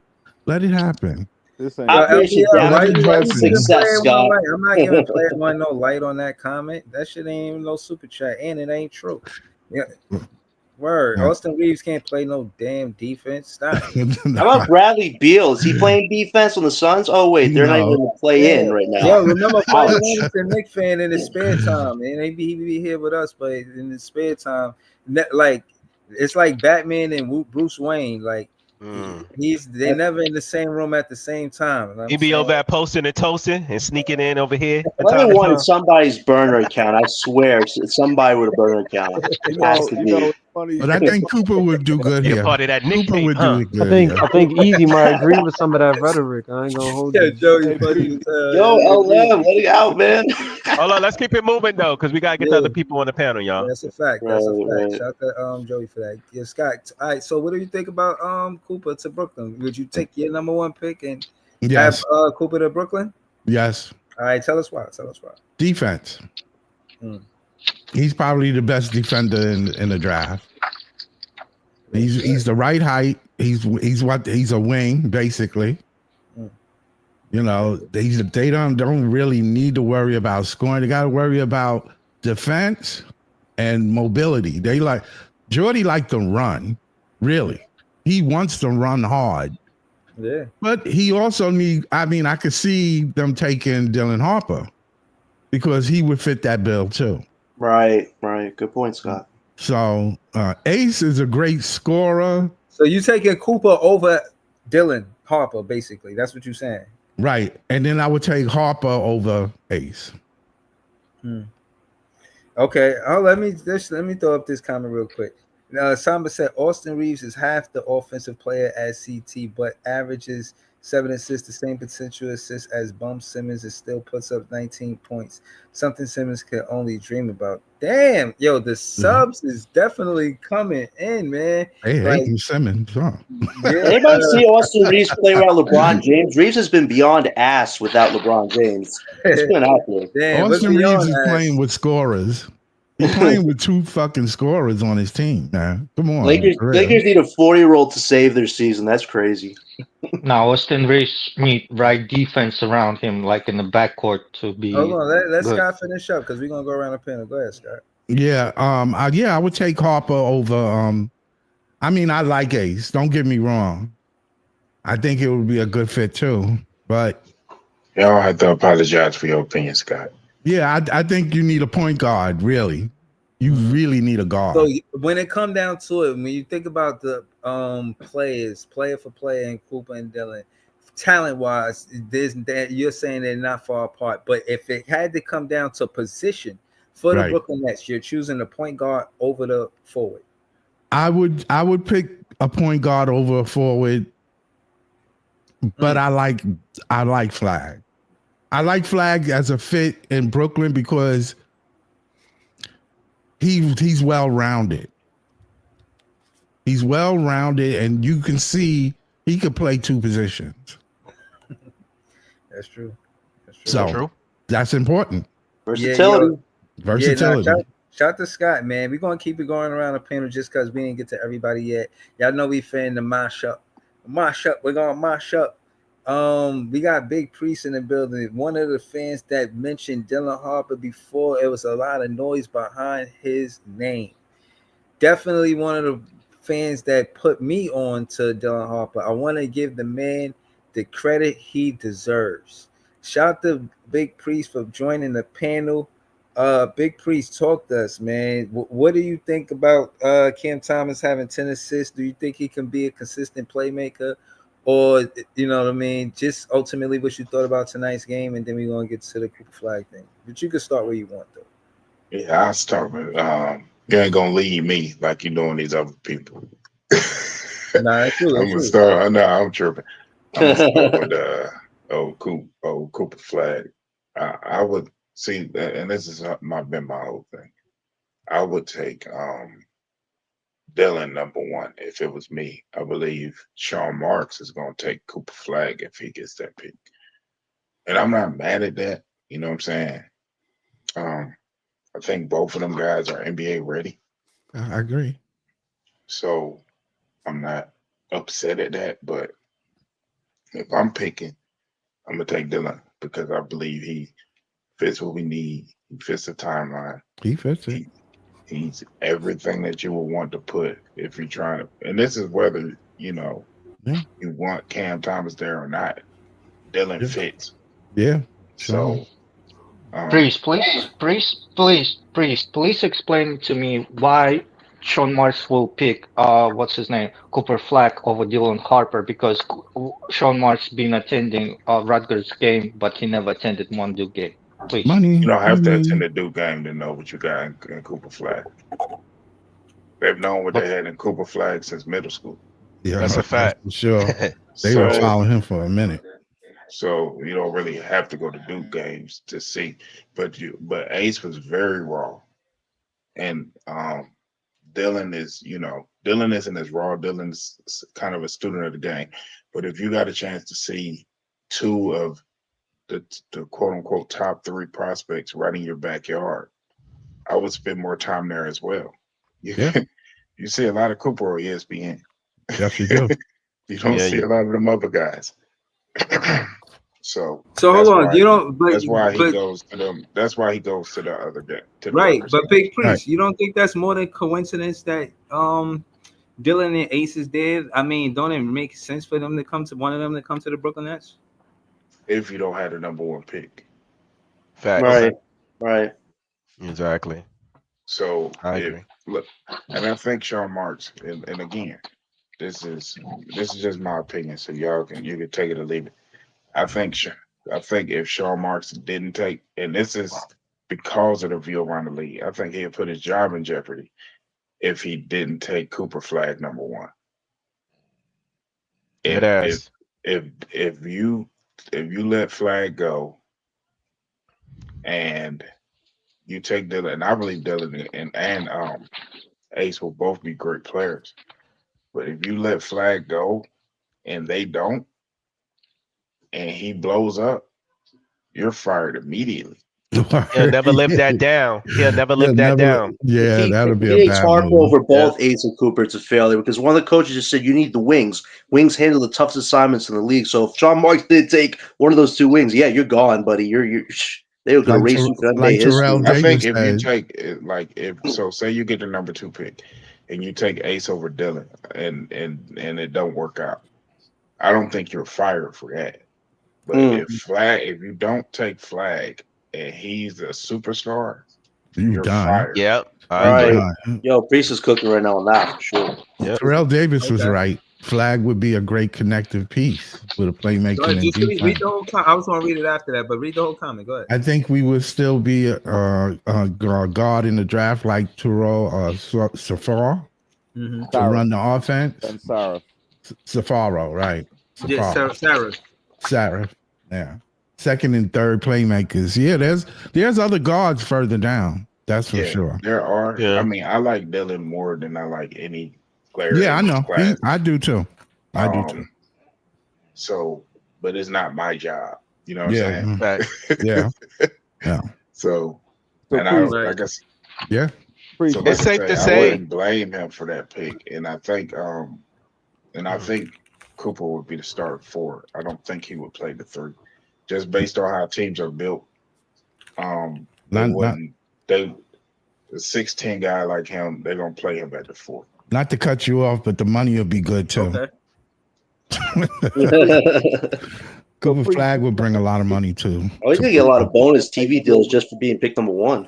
Got all those deals lined up. You're gonna start seeing it playing the flag in Brooklyn, all this here. You saw that. Yeah. After the flag. Yeah, it'd be flags all over. But to be fair, every tanking fan base think they getting flagged. So you go to their media, they're saying the same shit we saying. No. You misunderstand me. But I'm talking about as soon as we reacquired our picks, it was KD jerseys with the name taped over and flag name put on there.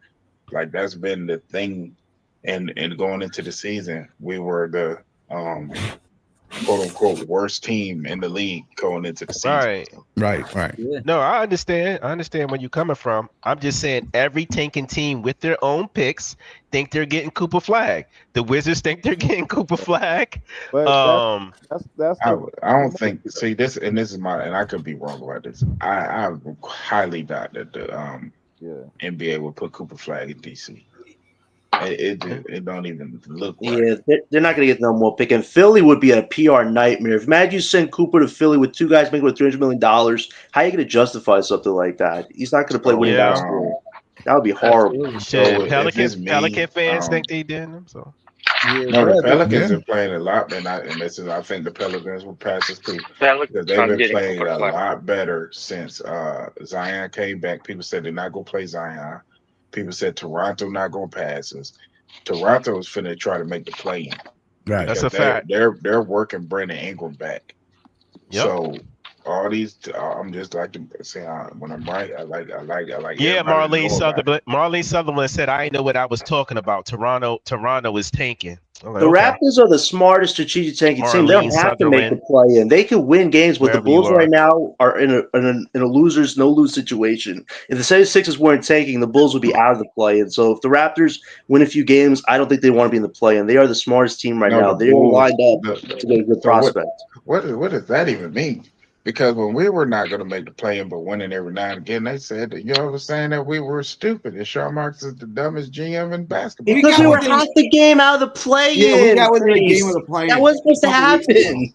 But that didn't mean that we was in the play-in, though. We were right near the edge of the cliff. I understand that, but that doesn't mean we was too close for comfort. Right, thank you, Joey. Thank you. Too close for comfort, guys. You need to stop worrying. He was never making a play-in. Yo, if we make the play-in, Marks is an alcoholic, man. If we made that play-in. You know what's crazy? We were never. Hold on, what's crazy, Big Chris? What's crazy? Play-in because these guys had superstar or star level, all-star level players that they were bringing back. We were never in the position. We were never going to make the play-in. We were never. Exactly. Okay, so you never know what the East. I don't give a damn if we were in the play-in. These guys have players that they were bringing back. Toronto still ain't got all they got, and they're winning. They're like, they need to get fined next, man. Seriously. Who, the Raptors? So, Priest, you saying if Dylan and Cooper are close, like even if they're close in talent or effectiveness, you're saying that Sean Marks will be fired for not taking Flagg because Cooper Flagg is the box office, right? He's a white American player, as Gary said, who can actually play. Yeah. Right? That's what you're saying. I'm saying that, and also this guy has been projected to be number one overall pick since middle school, forever.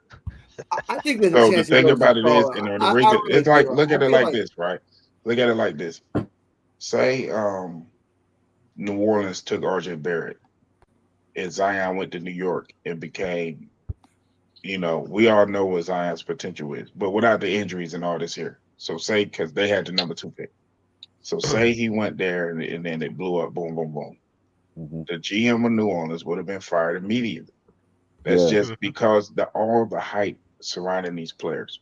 So if you doggone do that, if you let that player go, you better hit on freaking James Harden.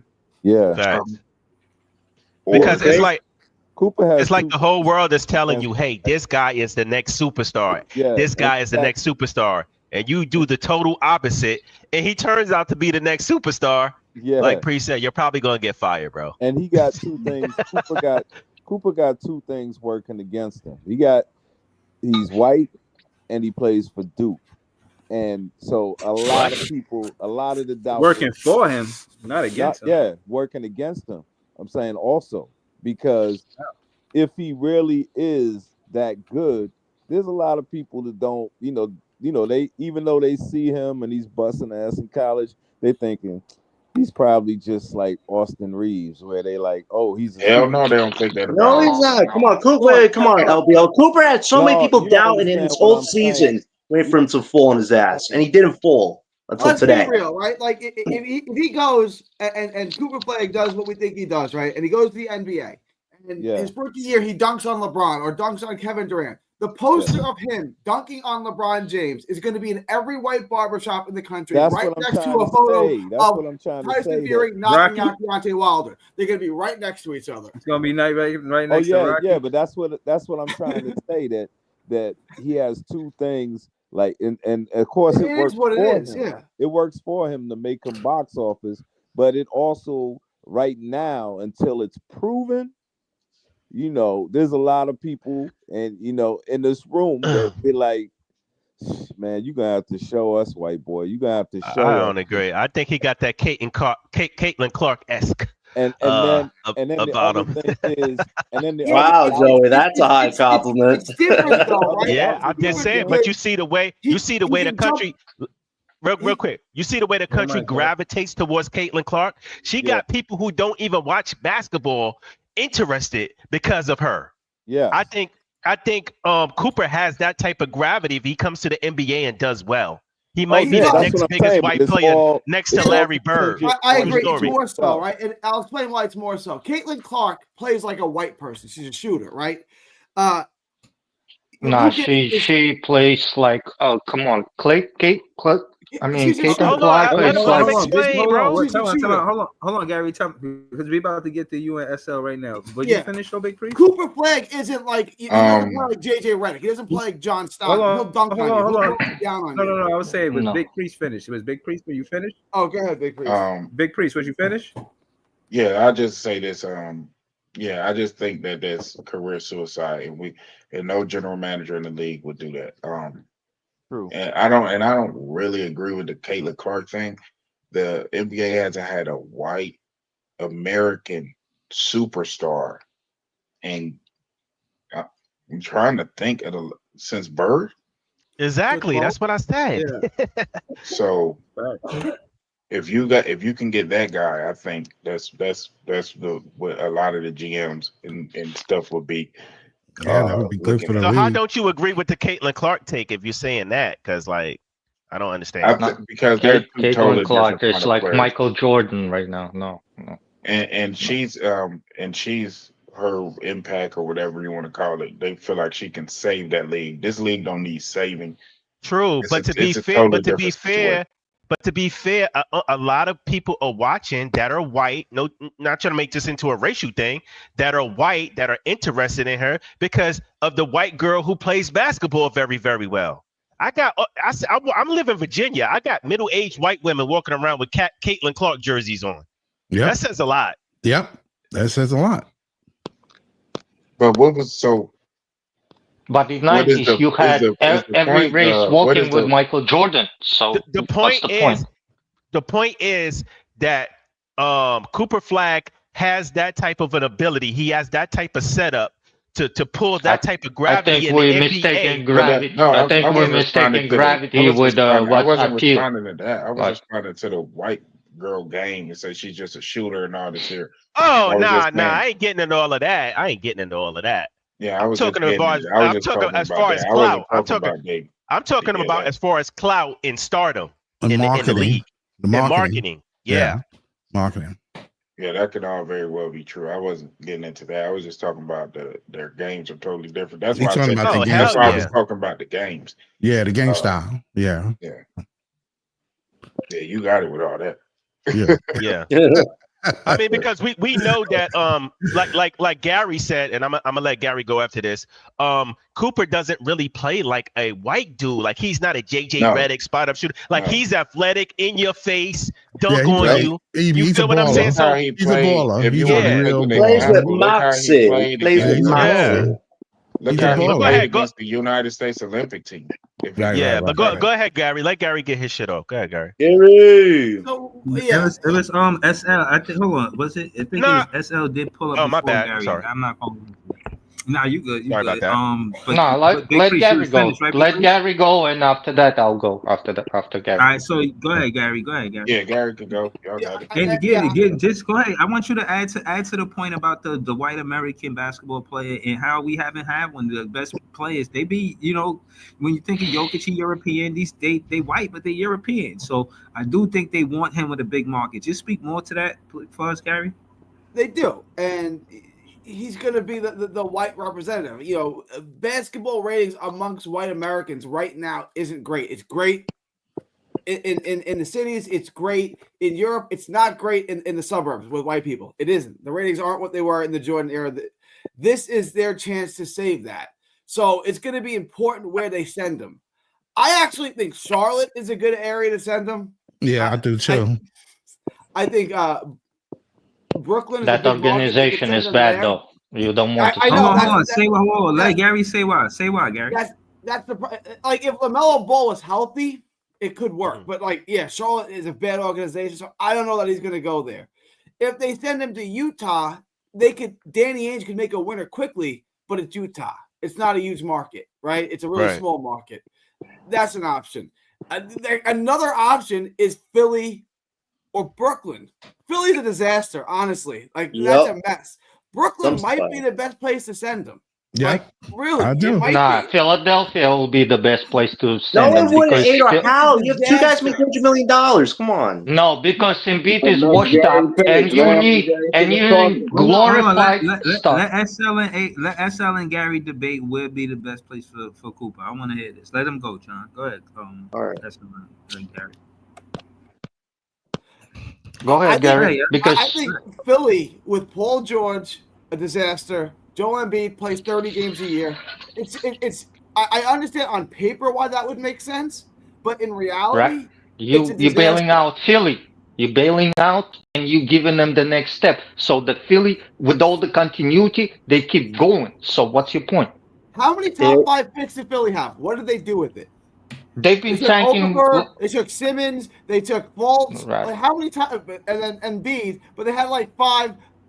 They had like 5 top 5 picks in a row, and they flipped their GMs and what's his name, owner, like a couple times. You're right. There's a lot of Don't forget Okafor. Don't forget Okafor and Michael Carter Jr. And you see what I'm like? Okay, Markel Fultz. Yeah, we can go on. That's about 5-6 clicks, yo. Yeah, sure enough. And I don't think, and I think Philly. No, but Philadelphia players there already. I think they have an opportunity to ruin that kid. Philadelphia 76ers, for all the hate that we can give them and every Atlantic Division team, Philadelphia 76ers is established franchise. And let's not forget, they do have way more fans than we do. And if you send a white hope like Cooper Flagg in Philadelphia, the working class white neighborhood city. I've been to Philadelphia just an hour ago. So let's not forget about Philadelphia. Philadelphia is right there, and if they're gonna get Cooper Flagg, it's gonna be way better than sending him to Brooklyn Nets. Come on, let's not get that. Where do you get off? Where do you get off? The Knicks fans did a year and a half ago. You're saying that Philly fans are bigoted? They got invaded by the Knicks. Where do you get off saying that Philly's a white city? Cooper, Paul George, Maxey, and Embiid. Okay, Philly's a big market. I want to show the difference. Philly is a big market. It's not a white city. If you look at Philly's, I mean, it's mixed city, but hang on. But Philly Metro, right? The entire Philly metropolitan area, the suburbs and everything around it. 6.6 million people.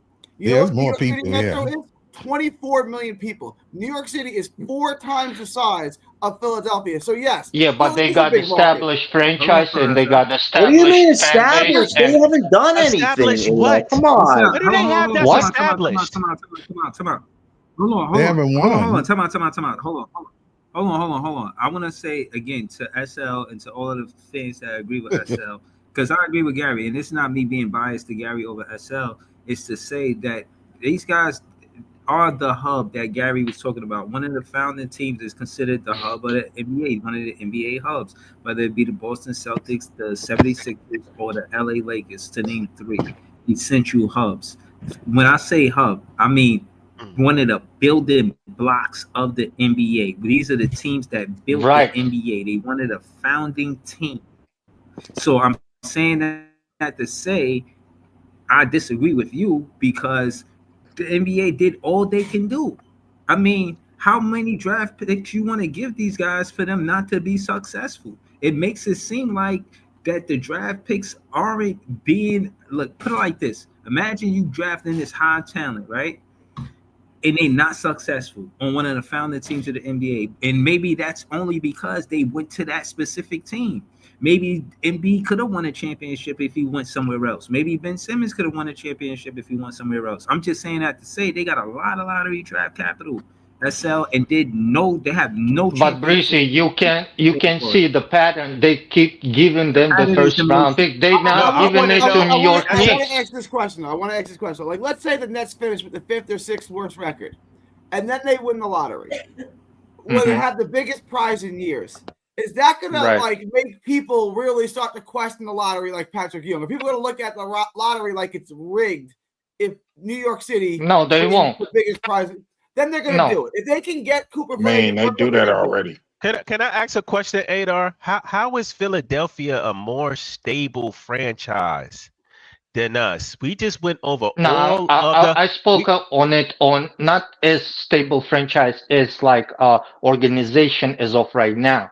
Right. Because this So explain. organization, not I'm talking about as of like a fan base.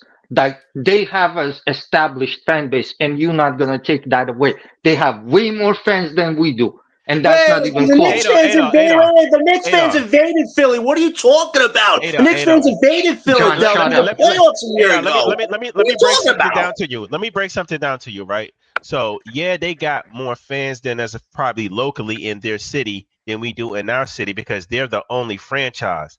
But you got to understand, the Nets have fans are more of an international brand, and you can look this up. They have fans everywhere. You're overseas, right? No, I'm right here in the Bronx. So. Okay, I'm sorry, but to land my plane is I talk to fans in Europe. I talk to fans all over the world. They're fans of the Brooklyn Nets, and they don't live in New York. So you got to understand, just because we don't have a real, like we're not overtaking New York City, doesn't mean we don't have a decent amount of fans. You feel what I'm saying? All over the world. And then on top of that, you put Cooper Flagg in the biggest market.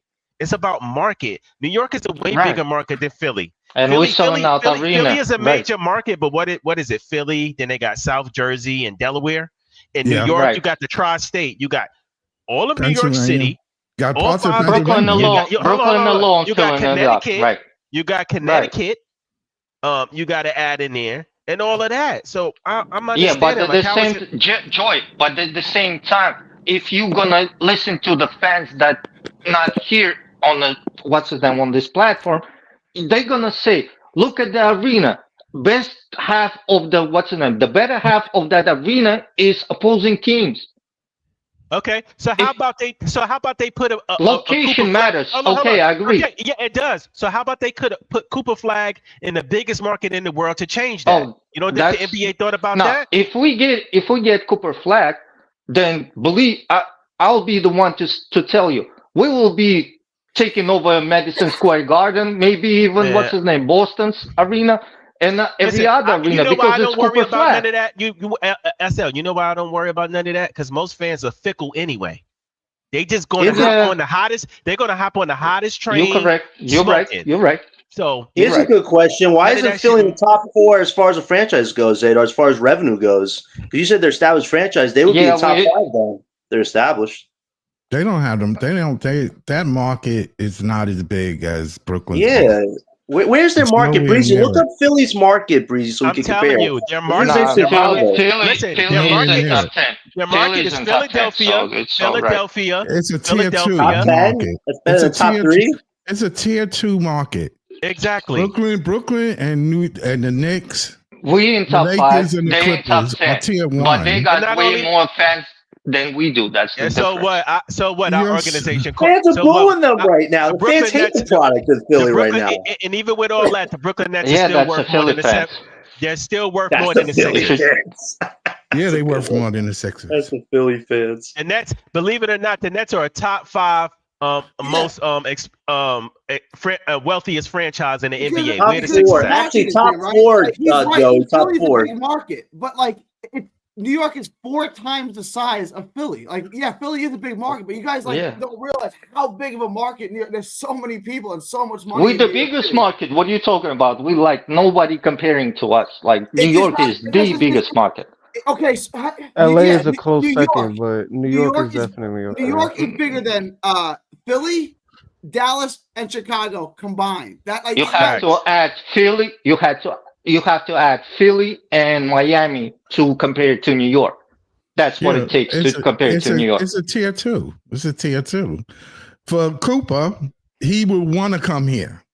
I don't think Cooper would want to come here. Best believe it, you know what would be funny if the Lakers, I think it would be a competition on where do we think we want to send him to? Lakers was in the draft. If they was in this draft, I for sure think they would send him to LA. Yeah, it wouldn't be surprising, would it? The league is always sucking at the Lakers' dick, so that's no surprise. Like they want to suck them like I'm just saying that's what. But we know that the league sucks up to the Lakers, and they let the Lakers have and do whatever they want. That's a fact. It's money. It's about money. But yeah, if it's about money and it's about marketing and it's about TV deals, and y'all want to see all these players on the big market, send them here. NBA already bailed out the NBA because they sent Luka to Lakers. They're not getting number 1 pick. They're gonna build around Luka. They want the big market teams.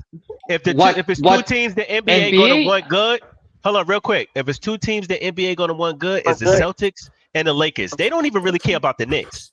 They let the Knicks just spend on their own, but they're going to make sure the Celtics and the Lakers are good. Right, but they want the big markets to start. You know why they don't care about the Knicks? Because the Knicks fans showed that they don't care if they win or lose. They still a fan. They're gonna watch. They're gonna buy Knicks merch. They're gonna buy merch. They're gonna go.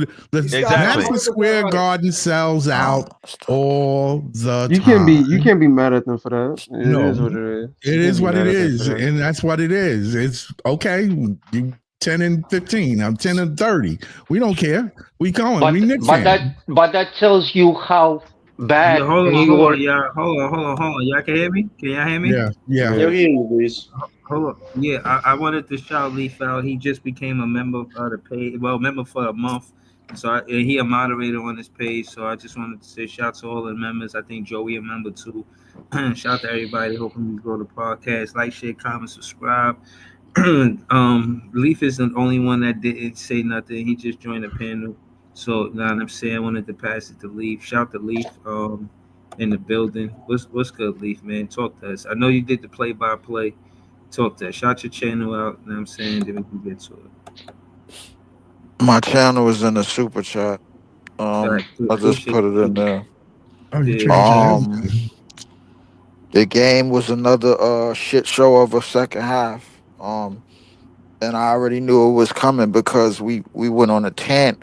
We went on a 10 the first half offensively, but Chicago just wouldn't go away. The entire time, Chicago just wouldn't go away. Kobe White, we couldn't do a damn thing about Kobe White, bro, when it was time to get stops.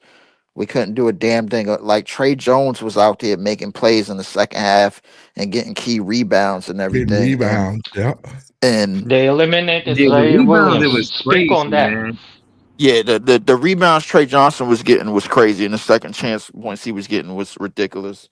They had a lot of fair matchups with our bench because when we started to put our bench in, outside of Martin, nobody else was really being able to get in a rhythm.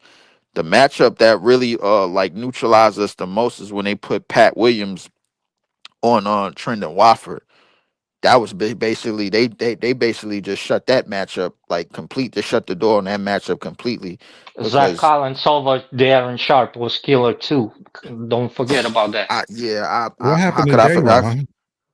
Dayron, I don't know. Dayron had a difference at the end. Dayron had a good first half, and then the third quarter came. It was like people slowly, a lot of people on our team just started to disappear.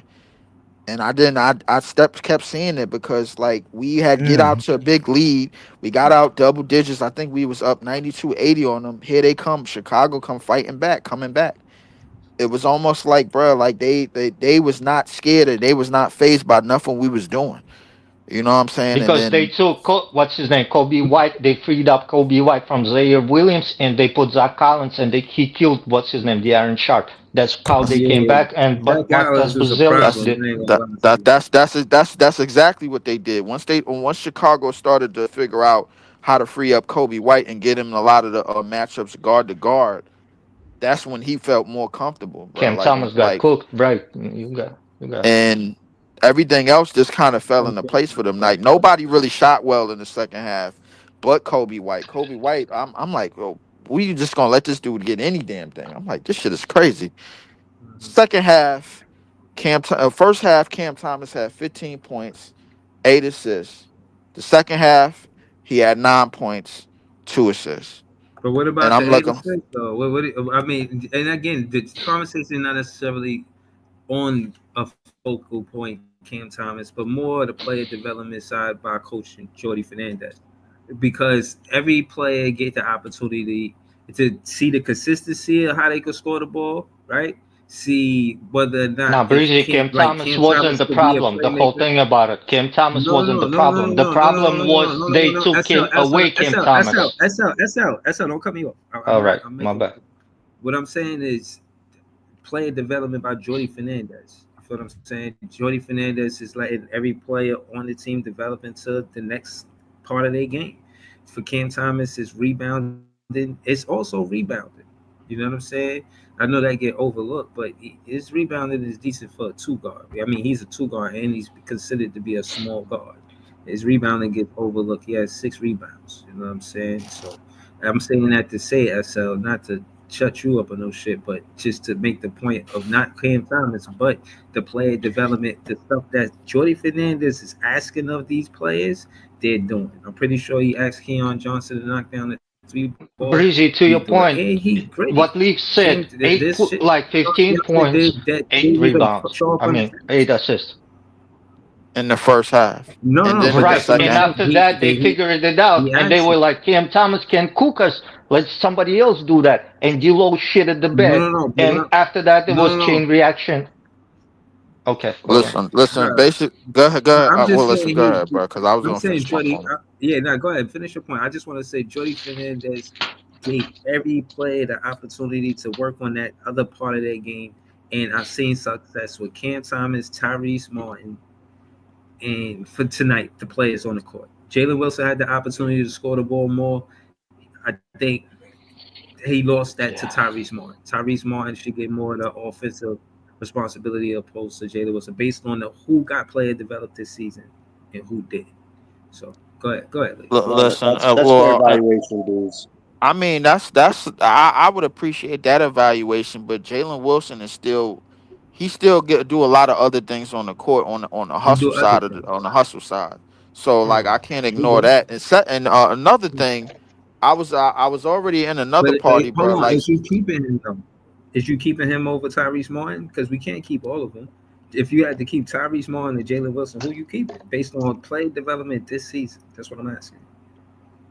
well, it's Jalen Wilson because he the one that got signed, not Tyrese Martin. Cause They both got player Clowney, They both option. got Oh, I mean, signed. team yeah, option. and They both got team option. yeah, $2 yeah, they million both got is they less both than got team 1%. options, but like Right. the obvious choice is probably gonna be it's probably gonna be Wilson and Clowney because they still in their rookie deals or whatever. But at the same time, that's not really the point, bro. I come from another party, bro. Like they tell me it was watching the game. They was like, "Yo, bro, y'all don't got no respect. We don't got no respect on the whistle. We don't got it. No, That's a we don't fact. got no real respect on the whistle, No. bro. So You ain't Well, lying so yeah, we about that know that, that that Lee. as an that they be leads me fouling the shit out of Cam to Thomas. believe, and if you talk about if for anybody that I talk to outside of like our circle, they believe that we just need a star to compete because we ain't got That's a no damn fact. respect on the we ain't got no respect on the whistle. If we get a star, we I could get agree. that respect on the whistle. But I don't know no star that can come here and get that respect on the whistle and command right off KD. the rip, bro. Like so, But now that I we mean, doing listen. KD, but he should have never Starts left for us. offensive identity, Leaf, for I was sure. I wasn't thinking I wasn't thinking about KD, bro. I was thinking about somebody younger. Everybody keeps saying No, I'm LaMelo, just but saying who was getting the whistle. He got It's the only whistle. one man, He Leaf. was a player that got SGA. the whistle. Yeah, SGA. They would he have get to the give him a whistle. whistle if he was in the black and white. Yeah, SGA. I mean, yeah. Well, SGA in terms of age, bro, I would say SGA, but SGA is far from my Then who would range you right say now. then? Who would you say? Because I would have said I don't SGA know, too. bro. Who Like, would you say? I don't know, bro. Like, I See, listen. that's what I'm saying. You said I would say SGA, so you would say SGA until you even got I another. didn't, You ain't bro. even got I another didn't. example. No. I only said SGA, bro, because he's the So only why you? person No, you getting said that it. You elite said it. You whistle. said it like you had a different person to say. No, I said it because it was said to I me. said KD, and you said nah, he a veteran, he too old. Then he said SGA, and then you say I would say him, and then I say okay, if you would say him, then who would you say? You And then know, you gonna say you don't know. you naming names, bro, and I'm Come on, realizing, man. bro, like that's not what we need, Yeah, bro. trap. Like, so Player one say Jimmy Butler. that's irrelevant to the point. I only brought it up because it was said to me. The point is, bro, like when you add on the combinations of everything that happened in these second halves, and that's been happening in these second halves, bro, pretty much all season long. We got out to good quarters, a good first half against Boston, Cleveland, OKC, some of the top teams in this league, and basically it was a foregone conclusion, bro. What was going to happen in the third and the fourth quarter? That's basically what it was.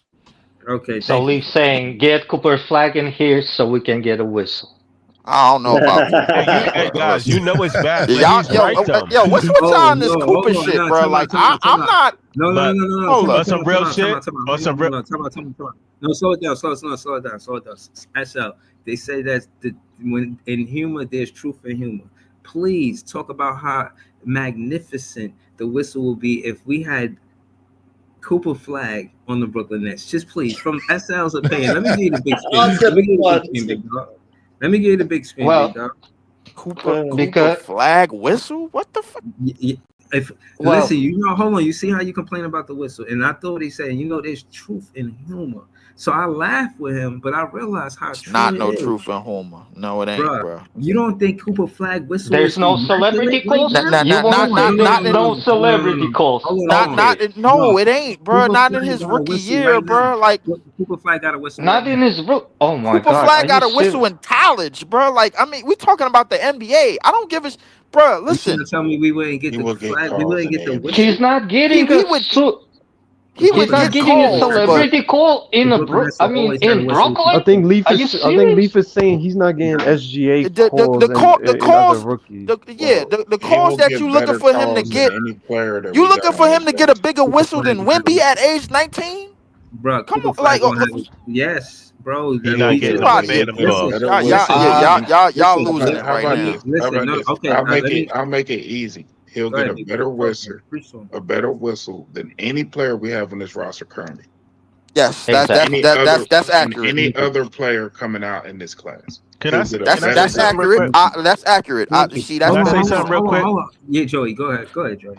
No, I was gonna say Leaf is right, man. Like we have a terrible whistle as a team. It's bad when Cam Johnson be getting frustrated, and you rarely see him frustrated, and he be frustrated as hell. Because he be getting slapped on the arm, like pushed, and they don't be giving him no calls. Leaf is absolutely right, man. Are you damn right? I'm right, bro. And then it goes the other way, and I'm gonna land the plane by saying this: how many games is our centers and our bigs in foul trouble more so than they getting the whistle themselves? Dayron is in foul trouble in minutes. Claxton is in foul trouble in minutes.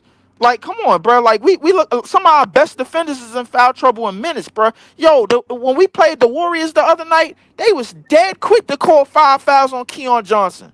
Why? Because Steph Curry was on the other side. Right. That and our team plays a physical, gritty style of basketball. Even Kenny Atkins said it's like a FIBA team out there. Like, they're gonna get foul calls and all that. So this shit is ridiculous. Also, we have bad roster right now. These guys are not free throw shooters. Most of them.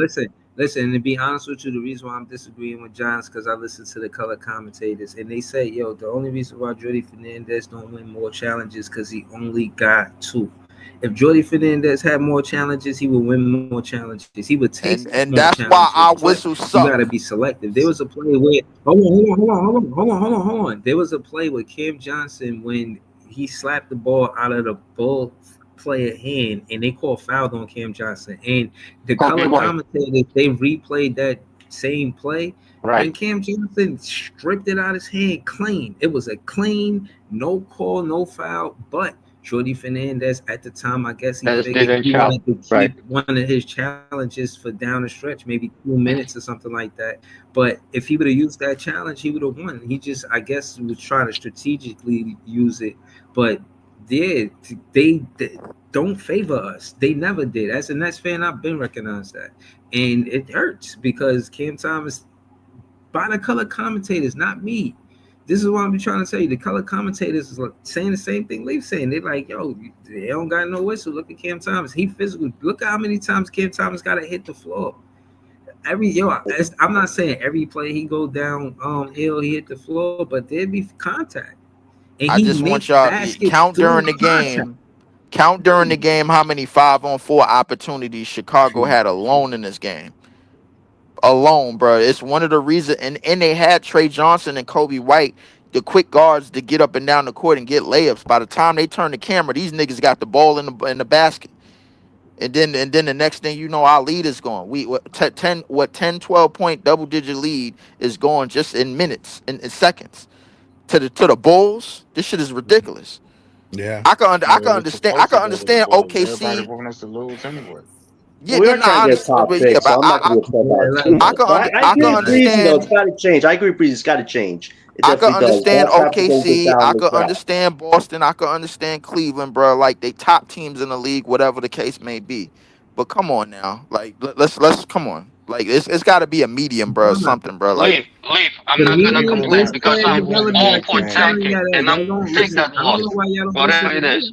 Wait, one mic, guys. One mic. Hold on, listen. I said, hold on. What I'm saying is, I don't know why y'all don't listen to me. I'm the host of the show. The medium is player development.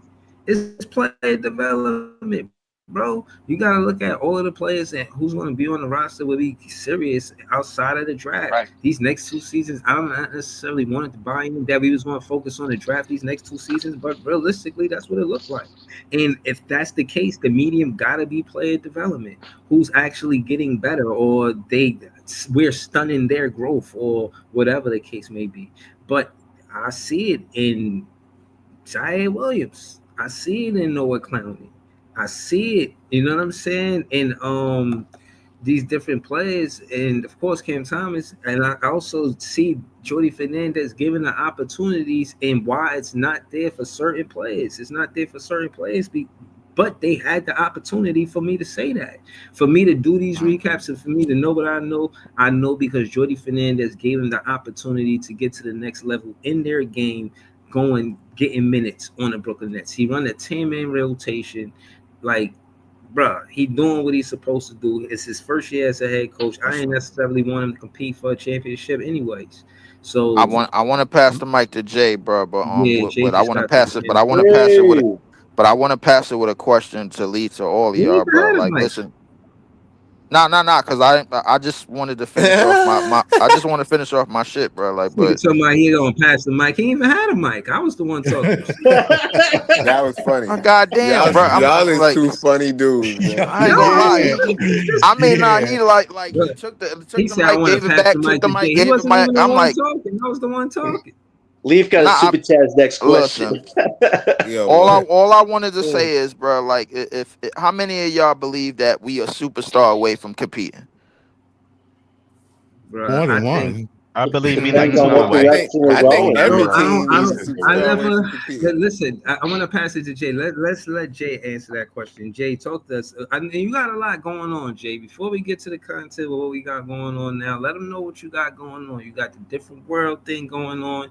You got a lot going on, Jay. Talk to us. Let us know what you got going on. Then we're gonna get to the content, buddy.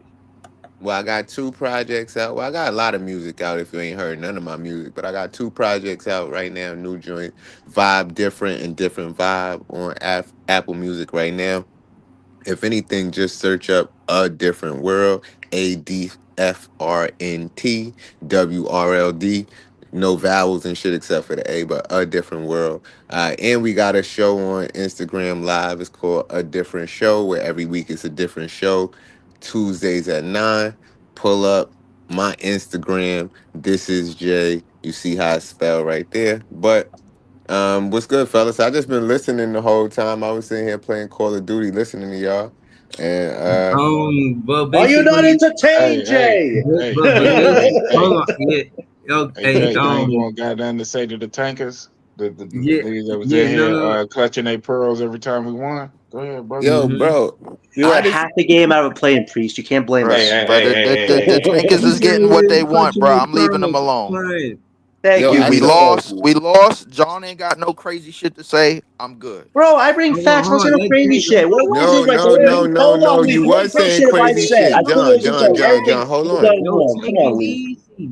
John, you do be saying crazy shit because every time we get one win, you be in here crying. And we like, You know nah, why, Jay? Because relax. the vets are playing minutes when they should be getting rest. I know. John, hold on, John. In all fairness, you will get to defend yourself after his soliloquy. But I gotta say, I'm just gonna be chill. Hold on, I gotta say, bro, I will let you defend yourself after Jay's soliloquy.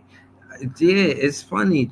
It's funny, John. It is what it is, bro. Like again, we all Nets fans. We go through all of this together. I'm out here, man. We 2 hours in a losing season, man. Shout out to all you guys for being here. We here, man. Win, lose, or draw, we here. Shout out to Joey BK. We just let Jay finish his soliloquy, and then you're gonna get the rebuttal, whatever he say, man. You know what I'm saying? We're not gonna just let Jay say whatever he's gonna say. And if he call me out, then I get the rebuttal too. But he basically calling you out. So just let him finish doing what he's doing. I'm not calling nobody out.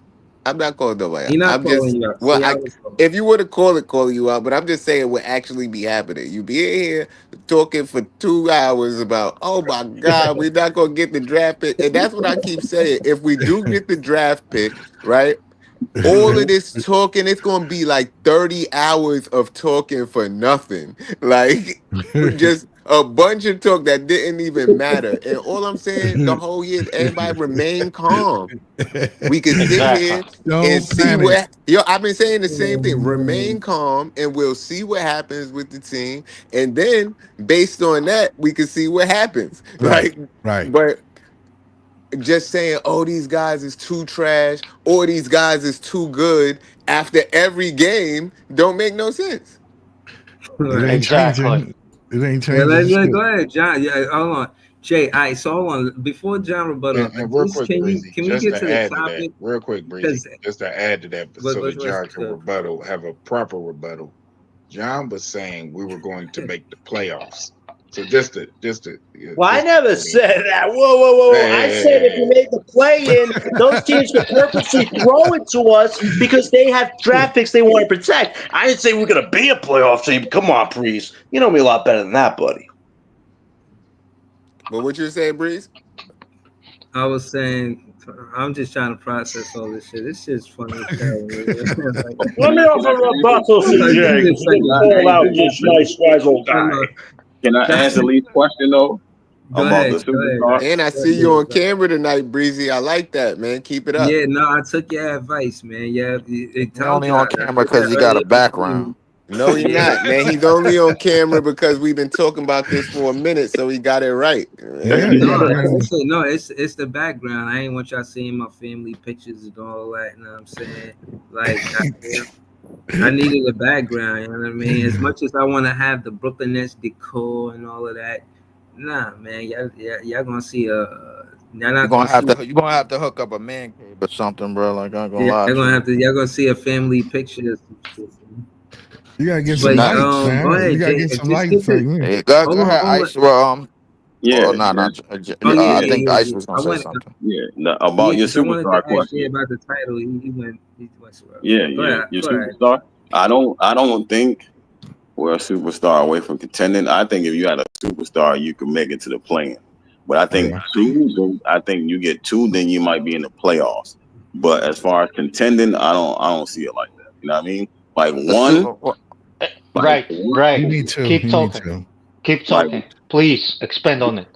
Yeah, because it's all about the team. Like we need more than one superstar. We need the entire team around it. But we got one piece and coach.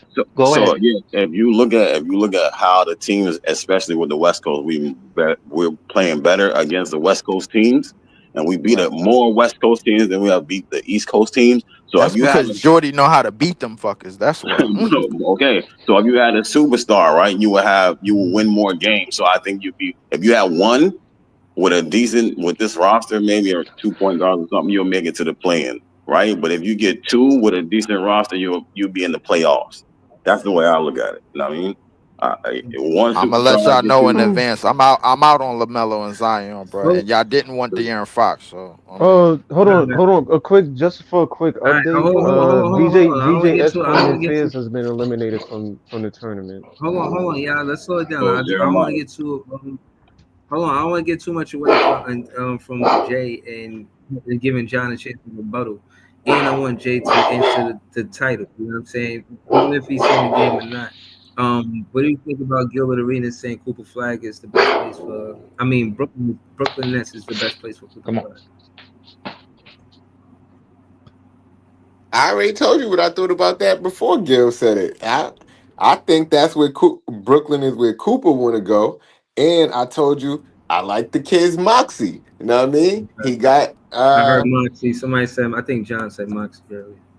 Yeah, I was listening to the show, know what I mean? But I like his gumption, know what I mean? He talks a lot of shit while he play. He like to dunk on people. He likes to be better at basketball than other people, and he likes to let them know that. Somebody the other day said it was a good comparison between him and Larry Bird. I don't know if it's the truth, but that sound good. I like that type of comparison, and I would like if it was one white boy I want on the team, it's him. You know what I mean? And not to say it like that, I ain't racist, but you know what I mean? I hate white. I mean, what's his name? Larry Bird comparison because he's Scottie Pippen. Why though? Because the way he play aggressive. Larry Bird is a franchise. Scottie Pippen is not franchise. That's why I hate that. So you think he play more like a Scottie Pippen than Larry Bird? Yes, he is Scottie Pippen, but I he's definitely white don't want Pippen. that shit. Larry Scottie Bird Pippen is a franchise. Nah, I can't. I can't let you do that. I can't let you do that. I can't let you do that. Never franchise. Scottie was Larry never Bird a is a franchise. franchise. No, he wasn't.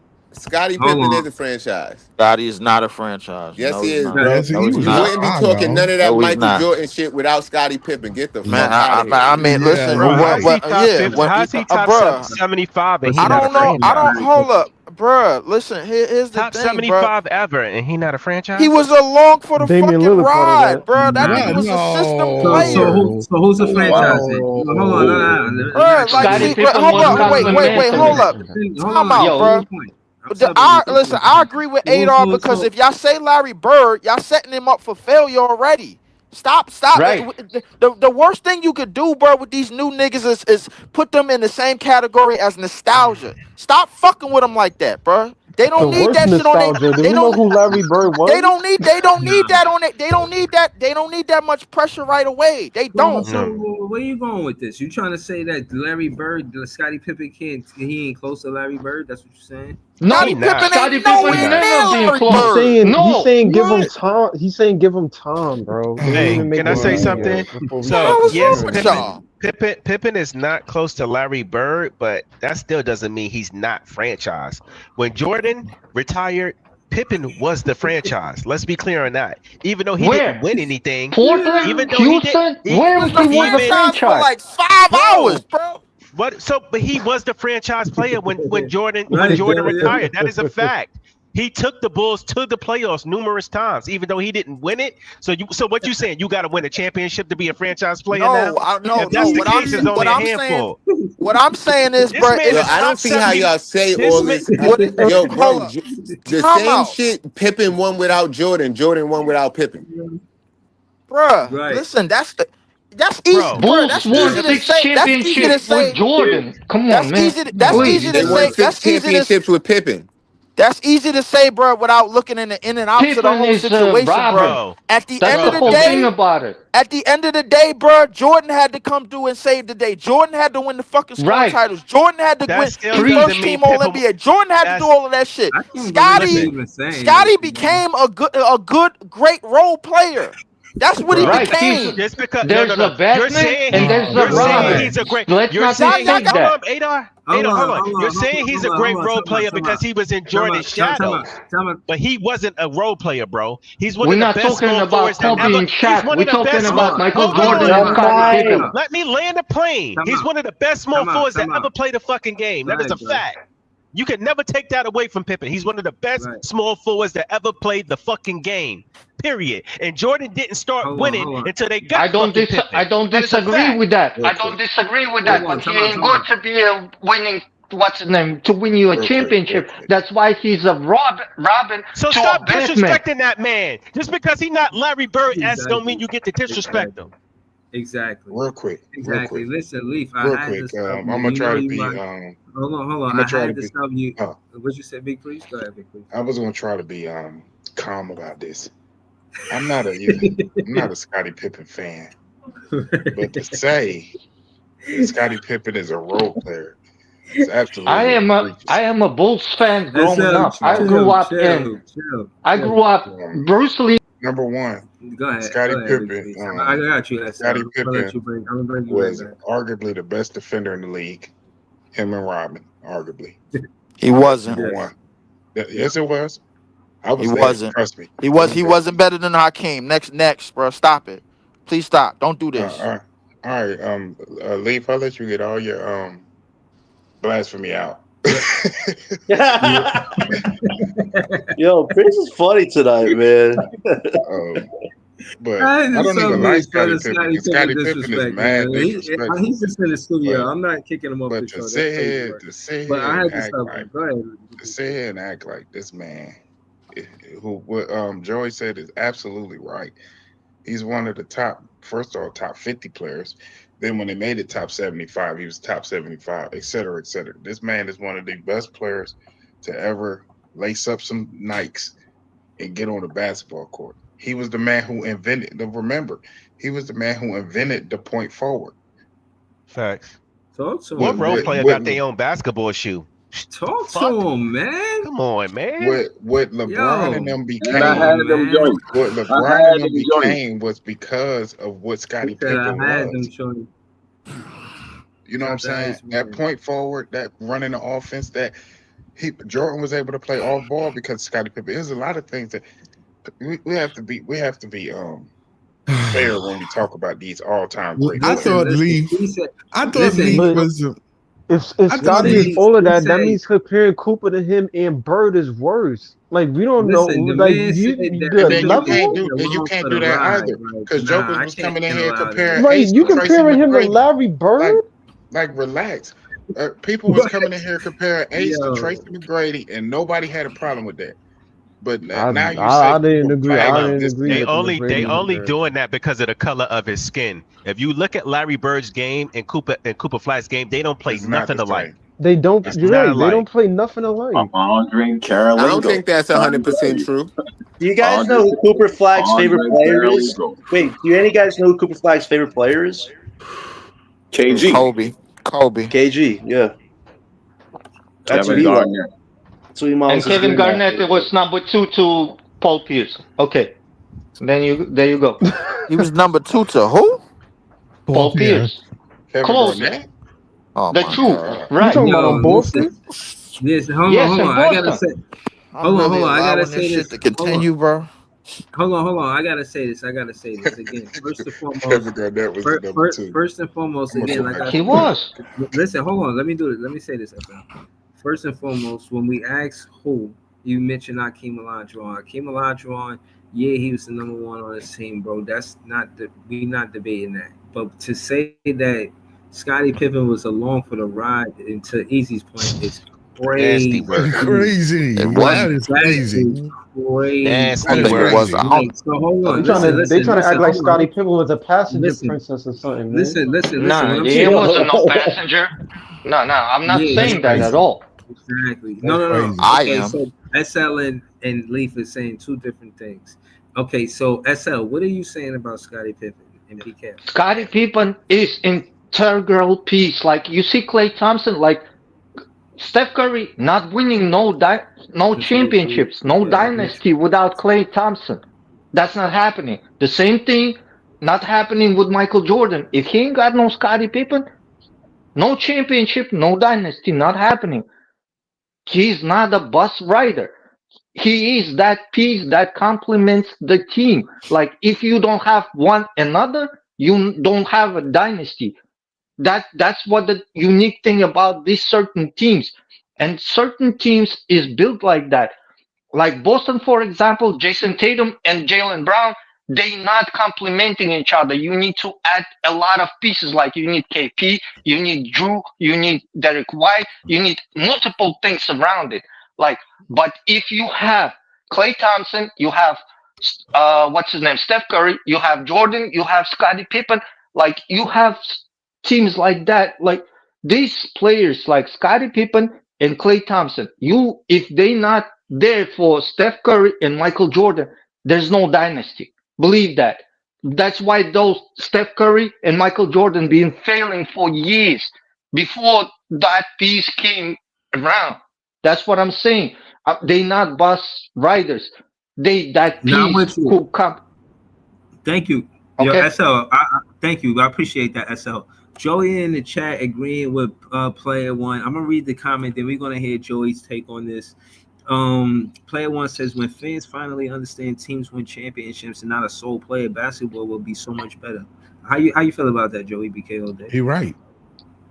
No, he's 100% right, man. Like I say this all the time. Basketball is a team sport. And a lot of people fail to realize, like a player can be great. A lot of people, a player can be great on his own and put up great stats. But if his team is ass, his team is just ass, right?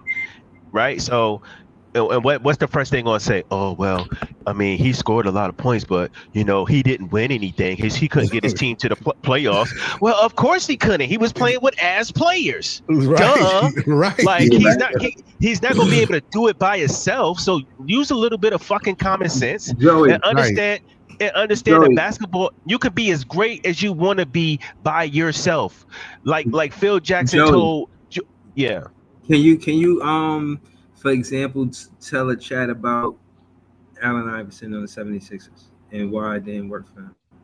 Because Allen Iverson was a great player playing on a mid-ass team. He literally carried the 76ers on his back since he was on that championship, and he could never win the big one because he didn't have another big piece to help him with scoring. At least he got the Lakers by himself. At least he got him. He got them one though. He at least got them one. I mean, if y'all go back to that Eastern Conference that year, bro, like I don't know, any of them niggas could have got out, bro. It's a reason why we. Hold on, Leaf. I'm glad you said that earlier. So who do you think? Hold on, let me ask you. And I'm asking you too, Joe. Reggie Miller. Who do you think had a better supporting cast in the finals? Hakeem Olajuwon Rockets or Allen Iverson 76ers? Oh, Hakeem. Of course it was Hakeem. Houston. That's not even a question. Of course, I don't know why that was a question. Because you said that Scottie Pippen was along for the ride. And when you think about who was contributing to a championship, Scottie Pippen definitely comes up in all six of them. But you know what's so crazy, Breezy? I'm gonna tell you the reason why I said that when Joey finished. Go ahead. You know what's so crazy? A lot of people will hold that against Iverson, right? They won't look at the holistic view of this shit and look at the context of his of his career. All they gonna say is, well, Iverson never won a championship. He never won a championship. They'll hold that against him, not looking at why he never won a championship. You feel me? Every player ain't. Some players are just put in better position. Shit, Robert Horry got 7 rings. Is he better than fucking Iverson? No. He was just in a better situation to get those 7 rings. Nothing away from Robert Horry because he's big shot Rob and he's definitely solidified. But we gotta look at the holistic view of shit and understand that basketball is a team sport. And sometimes you could be great by yourself, but if you don't got the help, you're not gonna win the big one. That's true. T-Mac. Yeah, but Allen Iverson was on you gotta break down how the players complement each other because Allen Iverson was put on Denver with Carmelo Anthony, Kenyon Martin, Bergman, and all that. Bro, he was washed by then. He was washed. He was washed. Iverson was still averaging 26 a game when he got. Yeah, but it wasn't the same. It wasn't the same. I mean, if you could say it wasn't the same, bro. But why don't we? So if that's the case, why don't hold on. If that's the case, why don't we ask why Jordan never won a ring on the Wizards then? If we gonna fucking bring that up, like God, because he was 40. That Jordan never won a ring on the Wizards, bro. Oh man. Hold on. Just to let y'all know, Jordan did get hurt, bro. That year that he first came back on the Wizards, bro. Like that team was well over 500 until that injury. Just to let y'all know that, bro. Like, because Jordan body just couldn't hold up. That's all it was. Iverson's neither. Never had that team. He never had. Iverson was 30. He was. Yeah, well, he put in a lot of miles though. That's he did a lot at Philly. He did a lot. He did do a lot at Philly, bro. But smaller guards don't hold on like bigger guards like Michael Jordan. There you go. But the whole thing about it, Allen Iverson, his game is predicted to be like I'm number 1 option, bro. And that's why. Even if you put him on a good team, he won't compliment to other players. Scottie Pippen, let me just say this real quick. Go ahead, Joey. Go ahead. This man had Allen Iverson had Eric Snow as his backcourt mate. Eric Snow couldn't hit the side of a barn. Y'all remember Eric Snow? Jesus Christ. For what? That Philly team was pretty damn good defensively. They won. Yeah, they were number one defensive team for like 2 years. They were good Oh, they beat you defensively. up. They did their job. And that's kind of and that's pretty much all you kind of needed in that version of the Eastern Conference, my nigga. Like Iverson was their only scoring punch.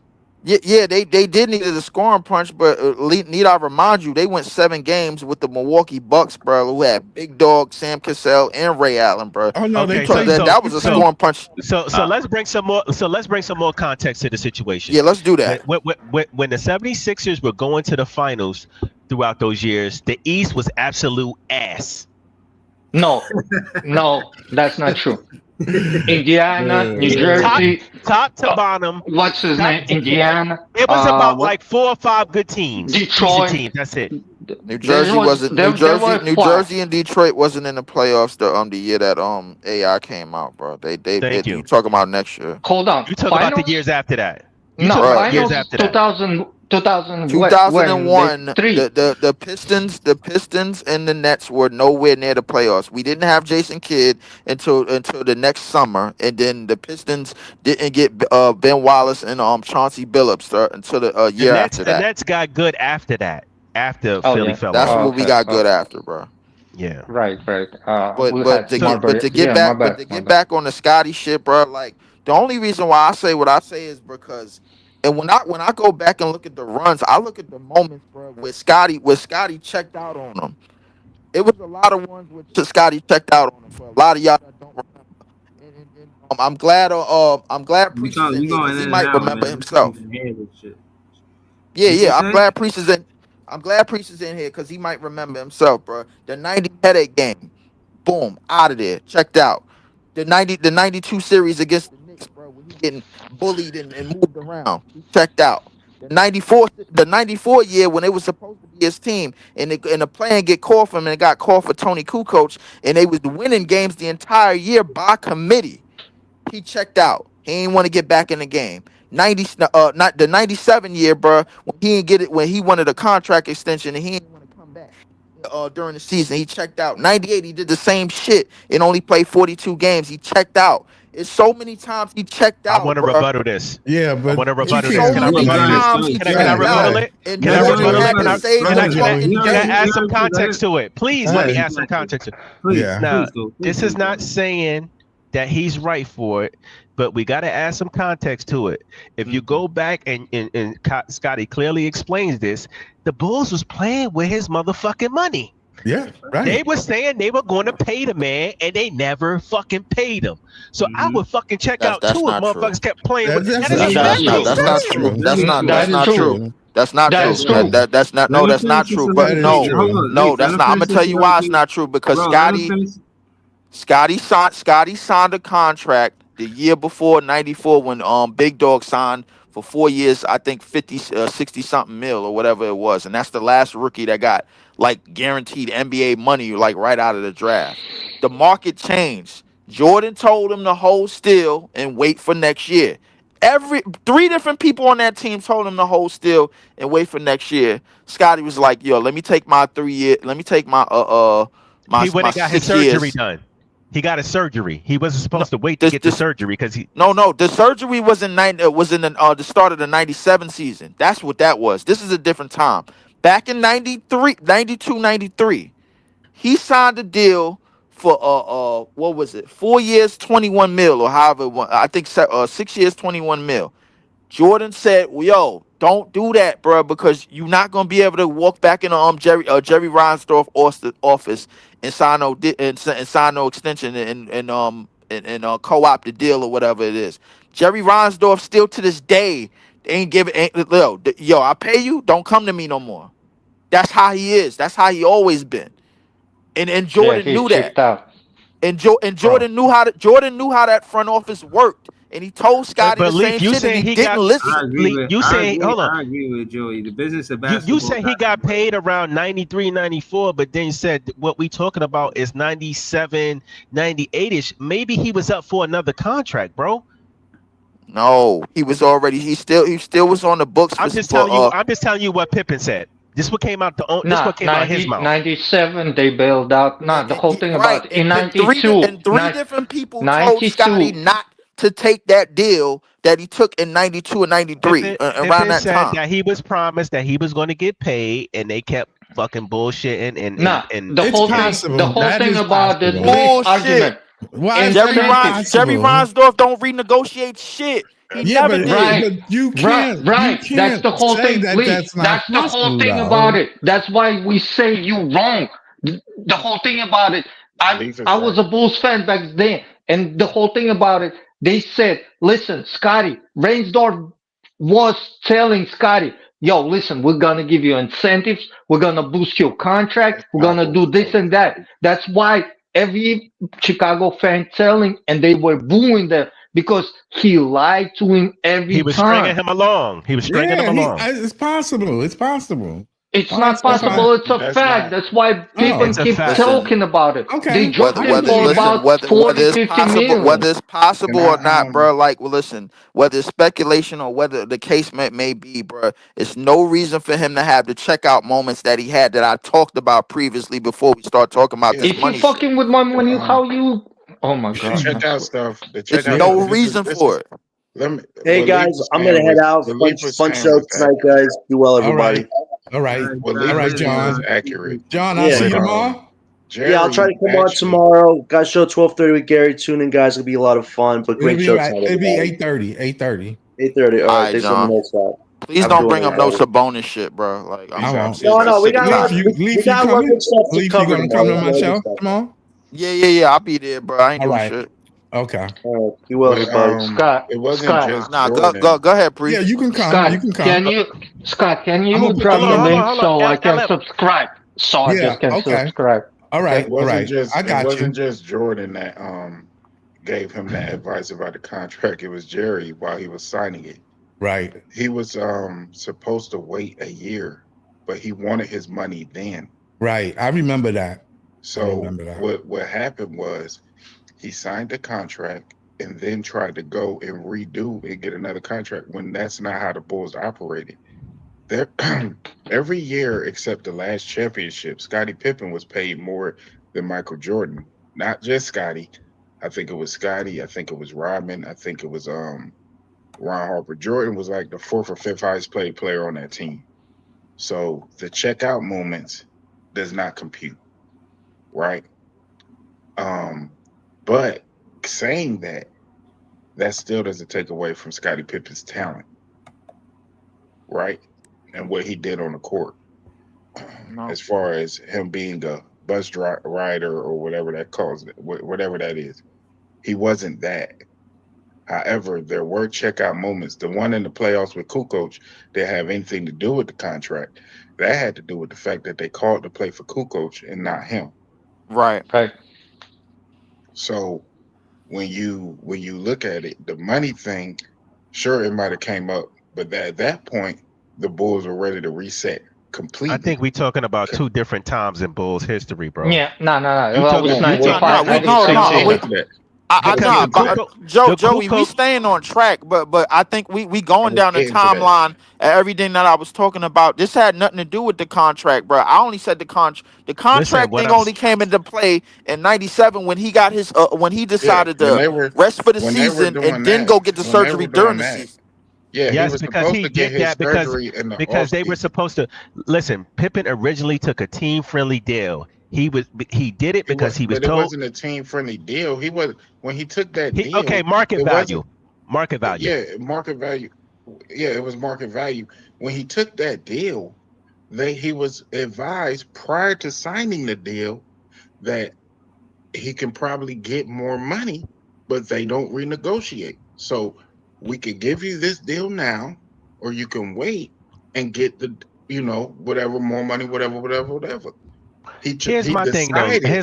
Please, why to take the deal right then? Yeah. When Jerry told him not to do it, the man signing him told him not to do it. I don't believe that. Why wouldn't you try to get Pippen on a cheap deal? You would tell him that, hey, take this team friendly deal right now, and then later on I'm gonna take care of you. No GM is gonna tell a player not to sign a cheap deal. You want to get him on a cheap deal, so that don't even sound right. Listen, deal or no deal, bro. That's All like I going know to a is car dealer and he's telling you this all I car know don't is, work. bro. Horace Grant. Exactly. All I know is, bro. Horace Grant didn't bitch during that first three-peat, and Rodman didn't bitch during the second one. I got all. Look, I don't just talk just to talk. If you know anything about me, I don't just talk just to talk. I don't just talk just to hear myself talk. You know what I'm saying? I sit on mute and I listen, but that was confirmed by Jordan. That was confirmed by numerous people from the organization at that time, right? That he was advised, whether you want to believe it's Jerry or not, he was advised to hold tight, and he didn't do it. So whatever contract he signed, that's on him. He was advised. If you want to say that Jerry didn't say it, okay. No, I believe Jordan advised him. Here's my thing. Well, he was also advised believe by multiple people. Right, but I don't believe But he it was. I wanted don't to believe. take care of his family at that time, and he took that deal. Jordan advised Got to take care of the family. Yeah, but at the Jordan same and time, Pippen ain't even really like each other, low key. I do believe that because the way Pippen explained it, that he took the deal because he was told he was going to get it. Hold on, let me land it. He said that he was going to get incentivized later. That's why he signed it. Man, you can't listen to nothing Scottie Pippen say, because this is one thing that I'll tell you about Scottie that is, and Leaf probably would agree 100% with this. Scottie Pippen say a lot of shit and then say a lot of different shit afterwards. So Scottie Pippen's word is not the most trustworthy. Okay. Right? He is not what we would call what would we call in New York a stand-up guy. He's not Right. one of them. So when I said we was talking about two different periods when he checked out. So I think the first period when he checked out is with the when he was with Mike, and he found out that his money was being played with, and he opted to take the surgery. And what years instead are you of this? I don't. It was like 97, 98, right? Correct. Now, I think the second time he checked out was when you're talking about when Mike had already left and he was the main guy, and he was playing along Kukoc in the playoffs, and they gave the shot to Kukoc. That's totally different. That's past Mike when Mike was there. So those are two different time periods of him checking out. You got to. Everyone have a good night. I'm out. Thank you. Hey, salute, the one with the Kukoc. That was Jordan wasn't there. No, that was before the one in 97 when he had the surgery and he didn't have it. Nah, I think he was supposed to have the surgery when Mike was there, because they said it during the biography. They wanted him to wait because they was trying to compete for a championship, and Scottie was feeling salty. 97, 98. That's when the Bulls were in first place in the East without him, with just Rodman and Jordan. Okay, so when did he go to the playoffs with Kukoc? What year was that? That was like 94. That was when the Knicks went to the that was after. I'm talking about after Jordan was out of the picture and Pippen was leading the team. Wasn't Jordan out of the NBA and Pippen was leading the team when that happened? Yeah, Jordan went to play baseball after his father died. Okay, but it was still okay. That's right. Jordan had left that time. Okay. Props. I remember that. Yeah, I forgot Jordan had left and then came back. So now it's making sense. Okay. Yeah. Hold on. And then the next time the Bulls were in the total reset, they weren't bringing none of them people back, because Jordan said, if you bring back my coach, you bring back Pippen, we can make one more run and go for a 4P. They said, nah, we good. We're going to let Phil walk, and we're going to let everybody walk. And then the Bulls were one of the worst teams until they got Derrick Rose. So that was the other thing. Yeah, and Jerry did that. And Pippen went and signed that contract with Portland. Yeah, I remember that. Terrible for basketball, in my opinion. Hold on, I just want to imagine not going for a 4P when you got the best player in the world. Bro, the business of basketball is different, bro. I want to see. They wasn't trying to pay all of them. Yeah, I don't take away from this. I don't take away from the fact that Scottie was a part of that system, bro. I look at him the same way I look at Draymond, bro. system. Hell no. You tripping. Him Fuck playing it. Draymond system niggas. Nah, time out. Hold on. Let me shout You my guy. reaching, Leaf. You tripping. Oh, I'm not. He reaching. Nah, that's paparazzi stuff. Stop. Hold on. Shout out to my guy. Like if you would have compared Rodman to Draymond, I would have said, hold on, he's causing chaos. I can't let him cause chaos. Chill out. Hold on, I gotta shout my guy Rodman better than Draymond. Easy joined the panel. Shout to Easy, man. I'm embedding all three of them niggas. What's the word, Easy? Yo, y'all can hear me? Yo. Yeah, we can hear you, man. Yo, what's the word, yo? We chilling, man. You know what I'm saying? What's good, Easy? Leaf was trying to cause chaos, calling Scottie Pippen. He said he's just along for the ride. Fuck Scottie, bro. You know what I'm saying? Like, shit is ridiculous. You see what's going on with Leaf? Because it's my dog, right? I've been fucking with my dog for a minute, right? You see what's going on with him? He got this shit, right? The minute you bring up a name, everything just go out the window, and it just gotta be blind hate. So blind hate is crazy. At that point, blind hate, that nigga was weak. So at that point, you see, at that point, you just gotta let him rock. You know what I'm saying? So like, you know, right now, Scotty must have sent his favorite teams home or something, bro. Yeah, I'm about to put a disclaimer across the screen. Scotty ain't do shit. I didn't know. I'm not going. This is crazy. Look what I'm saying though. Hear what I'm saying though, right? Hear what I'm saying. I didn't know Brooklyn was known for hate. So like, what's going on with Leaf right here, my nigga? Like this. Spread love. It's the Brooklyn way. You know what I'm saying? Like, I thought that's what the vibe was. I spread love to my circle. Fuck Scotty. Damn. Damn. And those two Scottie Pippens in Boston. You be bigging up other players. Breezy, put a disclaimer on your thing, man. Them niggas is better than Scotty. Who better than Scotty? The two Scottie Pippens yo, in Boston? Kai Jones is better than Scotty?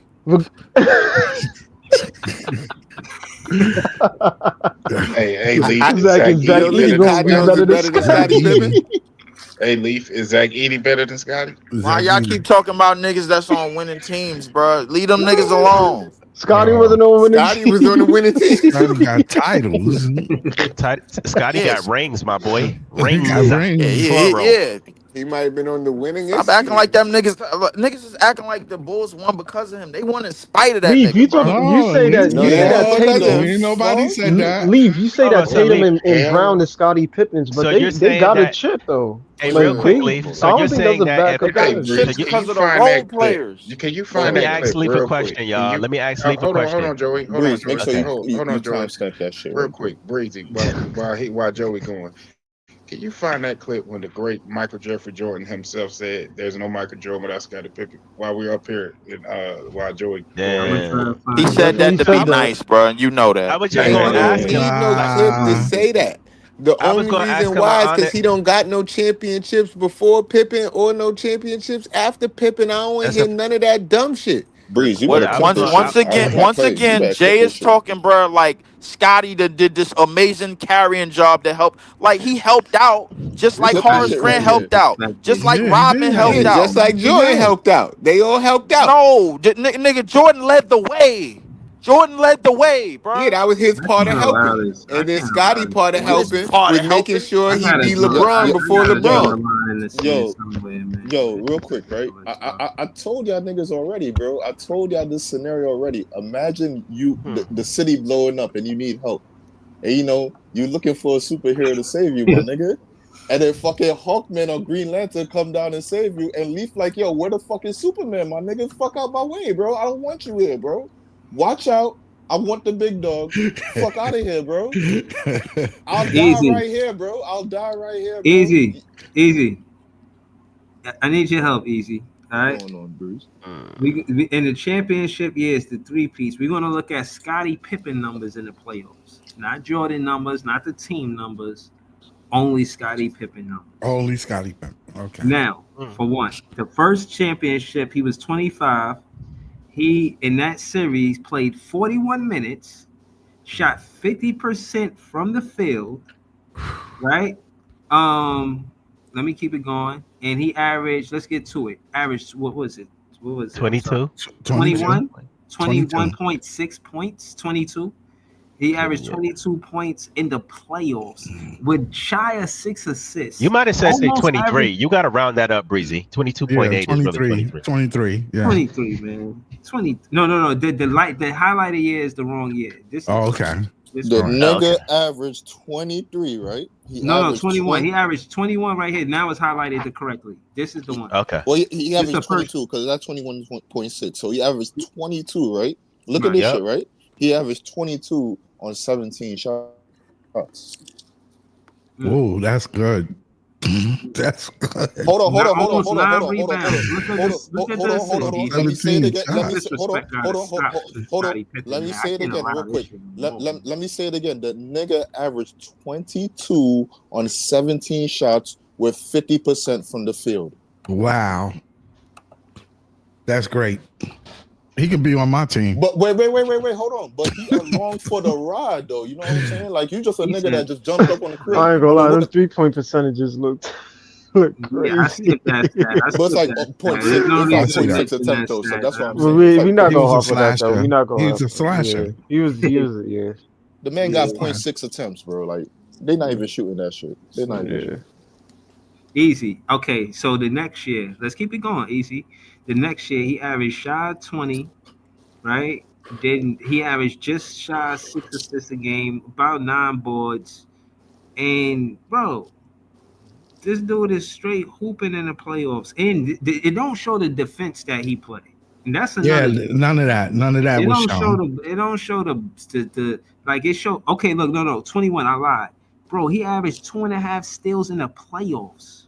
What? Yeah, his defense was off the chart. And then the next year he averaged just about 2 steals in the playoffs, bro. In the playoffs. Yo, Breeze, you on Basketball Reference right now. You could go into the defensive efficiency of Scottie Pippen in those years right now if you want to, bro. You could do that right now, bro. Go to his box plus minus. Go to his defensive efficiency. Go to all that, bro. It's right there. No. I just the sake for the audacity. At least saying that he's just there for along the ride. I want him to see the actual numbers he was putting System fucking player. Bruh. Y'all niggas gonna stop, bro. Bruh, this is gonna stop. All y'all Jordan fans gonna stop because, man, I'm not even what did he win man, without bro. Pippen, that man? nigga was systematic. He was a system nigga. So was Jordan. Listen, no. So was Jordan. He was in the same system as Kobe. Hold on, let me say this. Hold on. 394, Breezy. No. Hold on. Let me say this. Again, the triangle was invented for Jordan and Pippen. Phil Jackson created a whole quote unquote system for them, for them to be on the court together. It was he created the triangle offense. So you yelling out system. He didn't have this system until he had these players. You can't name another quote unquote system that started with players outside of Phil Jack. And if he is, he probably one of the original Don Dadas. So that's what I'm saying. Like, I don't know why you keep yelling system for. Like, Pippen, stop trying to take credit away from Pippen and give it to who? Jack Eaton? Kyle Jones? Like, who you want us to give it to? Right. He would have screamed Kyle Jones, but he would say fuck Pippen. So wait, hold on. Kyle Jones not putting up these numbers. Wait, hold on. So the man want to debate us and keep on going back and forth like it's not hate, but this man is screaming in the background, "Fuck Scotty!" Like, right? Just say you hate that nigga because you a hater or because you got something against him specifically. Yo, bro, no. Hold on, hate is a strong word, though. Hate is a strong word. Because if Breeze did his shit where he be like, player A is such and such and such, and player B is such and such and such, you would pick the Scottie Pippen player A. But just cause it's Scottie Pippen, you're hating on him specifically. So just say that. Yeah, I mean that's the Brooklyn way. Just say it. Hate is a strong word, though. That is not the Brooklyn way. Do not put that on the Brooklyn way. But he's saying strong words. You just saying fuck that nigga, fuck that nigga. But you're not giving no valid shit. You just saying fuck that nigga. I already gave y'all valid shit, bro. He checked out at the biggest moments. Listen. At the end of the day, y'all going straight to these numbers. Bro, at the end of the day, he never been in the game 6 with Jordan. You know what I'm saying? And he's a big integral piece on why they won those championships. This shit you yelling in the background, bro. What are you, fucking Migos? Like at the end of the day, this shit is actual numbers, Nigga bro. Scotty, weak That as these fuck, numbers bro. are these numbers are not to be sneezed at, bro. Like I didn't pull up no bullshit ass numbers, bro. I pulled up his And whatever numbers team in Cooper playoffs. Flag go to, if he's a I didn't get Scotty, like I that's didn't a even win get in to the their part book. where Yeah, Easy was that's a talking about the win. defensive LM. efficiency and all of that. Like, bro, do you know or do you not know that they put Pippen on Magic Johnson for them to win their first NBA championship? They only That was put him part of on the him for reason why. one game, bro. That one game Don't it let them mattered. lie to you. You gotta Don't Hold on, let win them lie to four you. games. One hold on. game matter. Real You quick. make it seem like it don't matter. Like it does matter. Real quick, right? Right? Let me say this. One of the best Nets players that ever got drafted to this team, Kenya Martin, said, even just as a draft prospect, the things that you bring to the game, right? The intangibles and the tangibles. You would choose Scottie Pippen, the things he brought to the game as a high draft pick. So if you're comparing this kid right here to Scottie Pippen, now the minute you hear Scottie Pippen, you hear the 6 titles and all one of the best. All that shit come to your mind. Quick, pause. No, just the intangibles and the tangibles that you bring to the table, to the league. The length, the wingspan, pause, the height, the movement, all that, the defensive ability, all that Versatility. Versatility on both sides of the ball, everything that goes into it. If we're just looking at that right there, even an NBA player said that right there is top tier. You have to take that. That's one of the things But you go easy, for. that's the comparisons that we always do. Like we when we comparing players, to somebody's point, they was somebody said, "Yo, Ace said Tracy McGrady was blasphemy." I don't disagree, but at the end of the day, we're not comparing the accolades. We just comparing the skill set. Exactly. There's certain players that have certain skill sets of players that That came remind before us of them other that players. remind us of them. No. It's not. That's fair, LM. And we have honest conversations, but there's some people, the minute they hear that name, they have to attach the career to that kid now. And I say that's unfair, bro. Cause look what the things you want to put on this kid from the beginning. While you already know off rip, his journey gonna be different than the person you even putting his name next to. So don't even do that to the kid, bro. Yeah, right? that's true. To me, a player can play like somebody, but that don't. So like, To me, a not player you. can play like somebody. Like if I see, there's a lot of Paul George, like Brandon Miller, for example. I could say he played like Paul George, but I don't think he's gonna be a Paul George. Can I get in on this after you, Ella? It's just, I think it's just skill set. Can I say this? Can I say this easy as like this, right? Like play LM said, it's about player comp. So like when we talk about Dylan, some people say he can be as low as a Kobe White, or like LM said, he could be as good as a Cade. So you're not saying that he's automatically going to be a Cade. You're saying, hey, between these two players, we see the player comp, right? He's the skill set. We see the skill set between these two players. Now, how great he's going to be depends on what he does when he gets to the league. And you know what the draft, and they be hold putting up the highlights and stuff on the draft, and they be putting up the highlights and comparisons. I bet you money Kay Cunningham is going to be his comparison.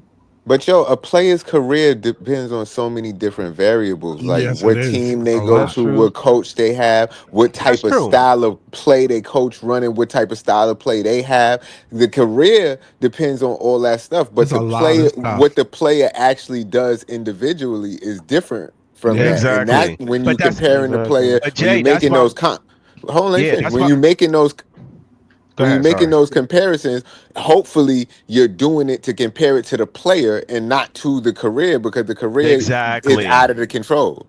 Exactly. We're not saying he's going to be better than Cade, or he's going to be as probably around as not as good as Kobe.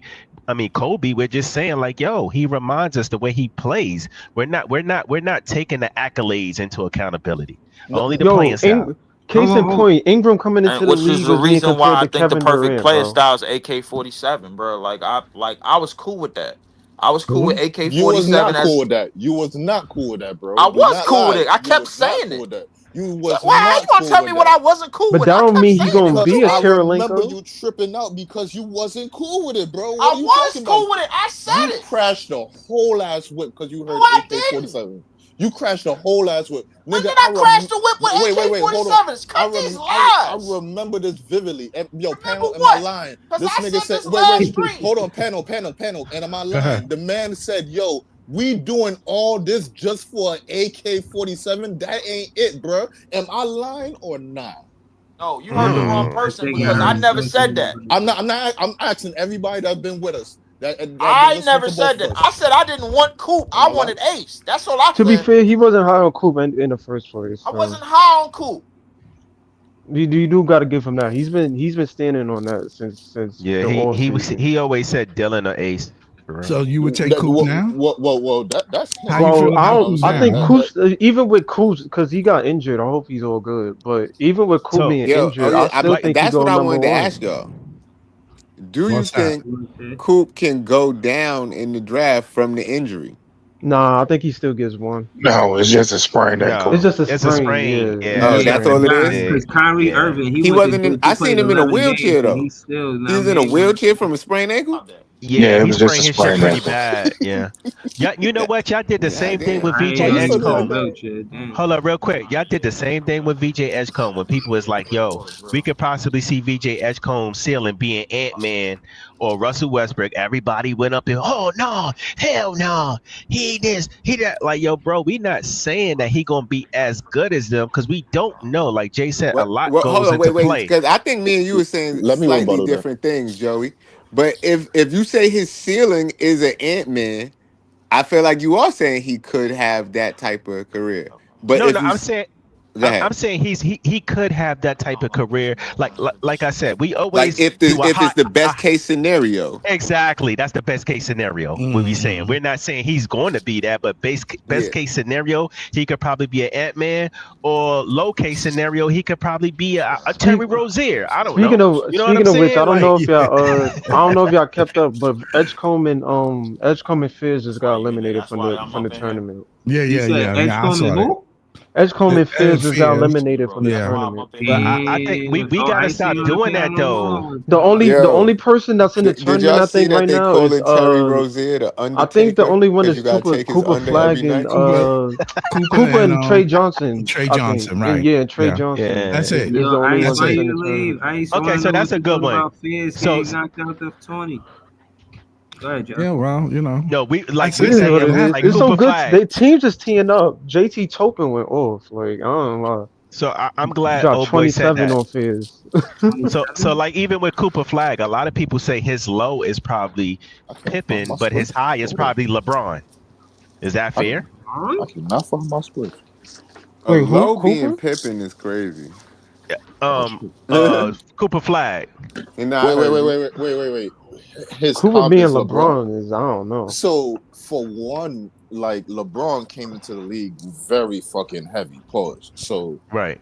From what I've been hearing, from what y'all been telling me, he still needs to put more meat on the bones. Pause. So he can't. I said pause. So he can't be LeBron. And then like even at this young age, LeBron was. Bro, we saying that his nigga need ceiling. what you saying? That nigga need a cheeseburger or something? You gonna be the white LeBron? See, you got to understand. This is what I'm talking about when we do these play. But this is what I'm talking about when I'm saying these player comps. We not saying he gonna come into the league and hit the floor running. We just saying when it's all, well, hold on. Let me land the plane. We just saying when it's all said and done, Cooper might be up there with LeBron. Not saying he's going to hit the floor running just like LeBron when he get it. We saying when it's all said and done, he might be up there around there. Yo, you know. So what does that mean? I don't even think he played like Bron. What does that mean right there? Are we comparing the career or how his skill set plays out into his career? We're saying based off of his skill set, we're going to give him a low and we're going to give him a high, and he might land somewhere in between that. That's it. It's not. We not trying to like nuke this shit. But no, hold on. I'm trying to say this. That it's interesting when y'all mention these players because what's going on? Wait, go on, leave, go on mute, bro. You playing 2K, bro? This nigga fucking dunked on somebody, bro. Did I just hear that, my nigga? Did I just hear that? All right, so yeah, what I was trying to say was when you think about these players that enter the league that y'all might mention, like Allen Iverson or Scottie Pippen, you look at their rookie years, they had great years. Allen Iverson was the rookie of the year. LeBron was the rookie of the year. Dylan was over here the other day from Nets Press. He said that he think Cooper Flagg getting the rookie of the year. But it's hard to ignore that. That's the elephant in the room. That the NBA wants an American white man to be a good basketball player, not just a European white man. They want specifically an American white man. You know what I'm saying? Especially after the Olympics. Huh? Especially after the Olympics. See what I'm saying? And a white man from Boston, born in Maine. You see what I'm saying? How American can you get? So my bad, VJ. Tip off was right. So look, think about who gonna be leading our team in the Olympics in the next few years. Because Curry, Durant, LeBron, that's who was leading the team. I think Ant-Man and Booker. Those are next. They next up. But you gotta think about the players that's coming up too. But think about who we going against. We gonna need more than just that. Man. Well, they gonna have to grow up Trae fast because Trae Young gonna take Curry's spot. Ant-Man, Booker, Tatum, they next up. So let me ask this question, right? Let me ask this question real quick, right? Do you see Jokic still doing what he's doing in 4 years' time? No. 4 years? Only reason I'm saying that is because I don't know. He's a big boy, man, and we know these big centers don't really last that long. Now, I will say this: he possibly could do it because Jokic he plays smart. He doesn't do anything out the norm. He's not falling all over the place like Embiid. He plays, he's more high IQ. He got an old man game already. Yeah, he's not as athletic. Like, y'all ever go to the he park when you was younger and play against somebody that's like 40 or 50 in the park and they just passing, making outlet passes, spinning, doing like off the backboard. Like, that's true. He got that old man game already. He do got that old game. That's the only thing that's helping him, but it still doesn't take away from the fact that centers don't age well in the league, bro. They don't. Especially the bigger ones. Nah, they like, don't. So we'll see. Now I was gonna say the VJ Edgecombe. So his comp was thanks tip off for that. His comp was D Wade was his high and Victor Oladipo was his low. Yeah. That was his comp. So we saying anywhere in between that range, he can be those players based off of his skill set. Mm-hmm.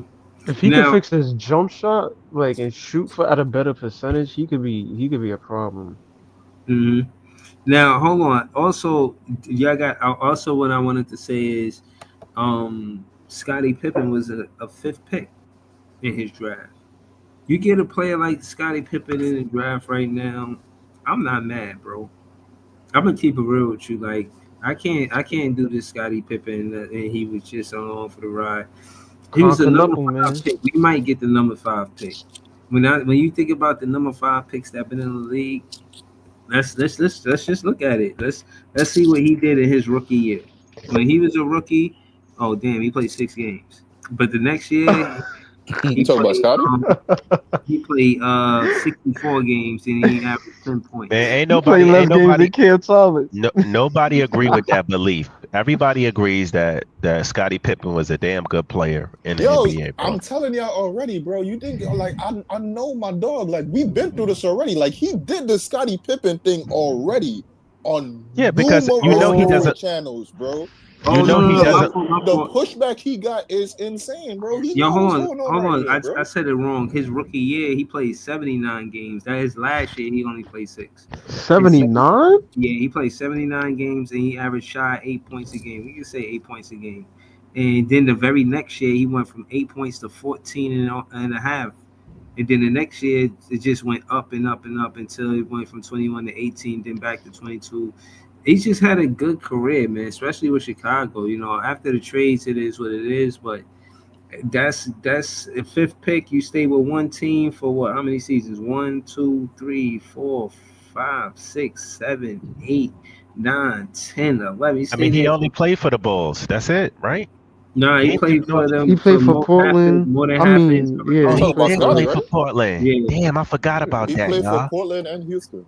Damn, more than half his career, he stayed with the Chicago Bulls. My point is that if you get a 5th pick and he stayed with that franchise for more than half his career, bro, that's a good draft, man. You did right by drafting Scottie Pippen. Listen, man, like Jay And said, he was a main contributing factor to 6 championships. Exactly. that's a fact. Like Jay He won a said, chip in 25 years old, 26 Jordan years old, didn't and start 27 winning. years old. Jordan That's didn't start crazy. winning chips until Pippen got there. So you do the math on that. AKA 28. So, Facts. just saying. Right, Yeah. and I'm not trying to 28 years say old. Pippen is the only reason Jordan got championships. No, we're but not I'm saying that. Yeah, I'm not saying. I'm just saying that it takes for a whole team to come together, for them to Yeah. have that coach, for them to And have that Pippen, coach. for them to Yep. have Jordan, for them to have all of the pieces that made them what they is. Another underrated point. People forget, being that Pippen is the best defensive player on the floor, it takes a lot off of Jordan's shoulders because Yes, it Jordan did. don't got to do that. Pippen Right. defends the best player on the floor, so Jordan can exuberate more energy on the offensive side of the ball. And for him to average 20 points and play defense like that. You know what I mean? Like, wow. Everybody got a job to do, man. That's a saying. I'm just He saying. had a major job. And I got another question for y'all. Do y'all think y'all heard about all of the inflated stats with Jordan? Know what I mean?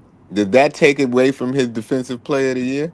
What The fact inflated that stats? you ain't hear about the inflated stats? They said his if you go back, I forgot what seasons it was, but if you go back and look at his home games, they was recording him for more steals than actually even happened in the game. You see the problem with That that was right there? cap.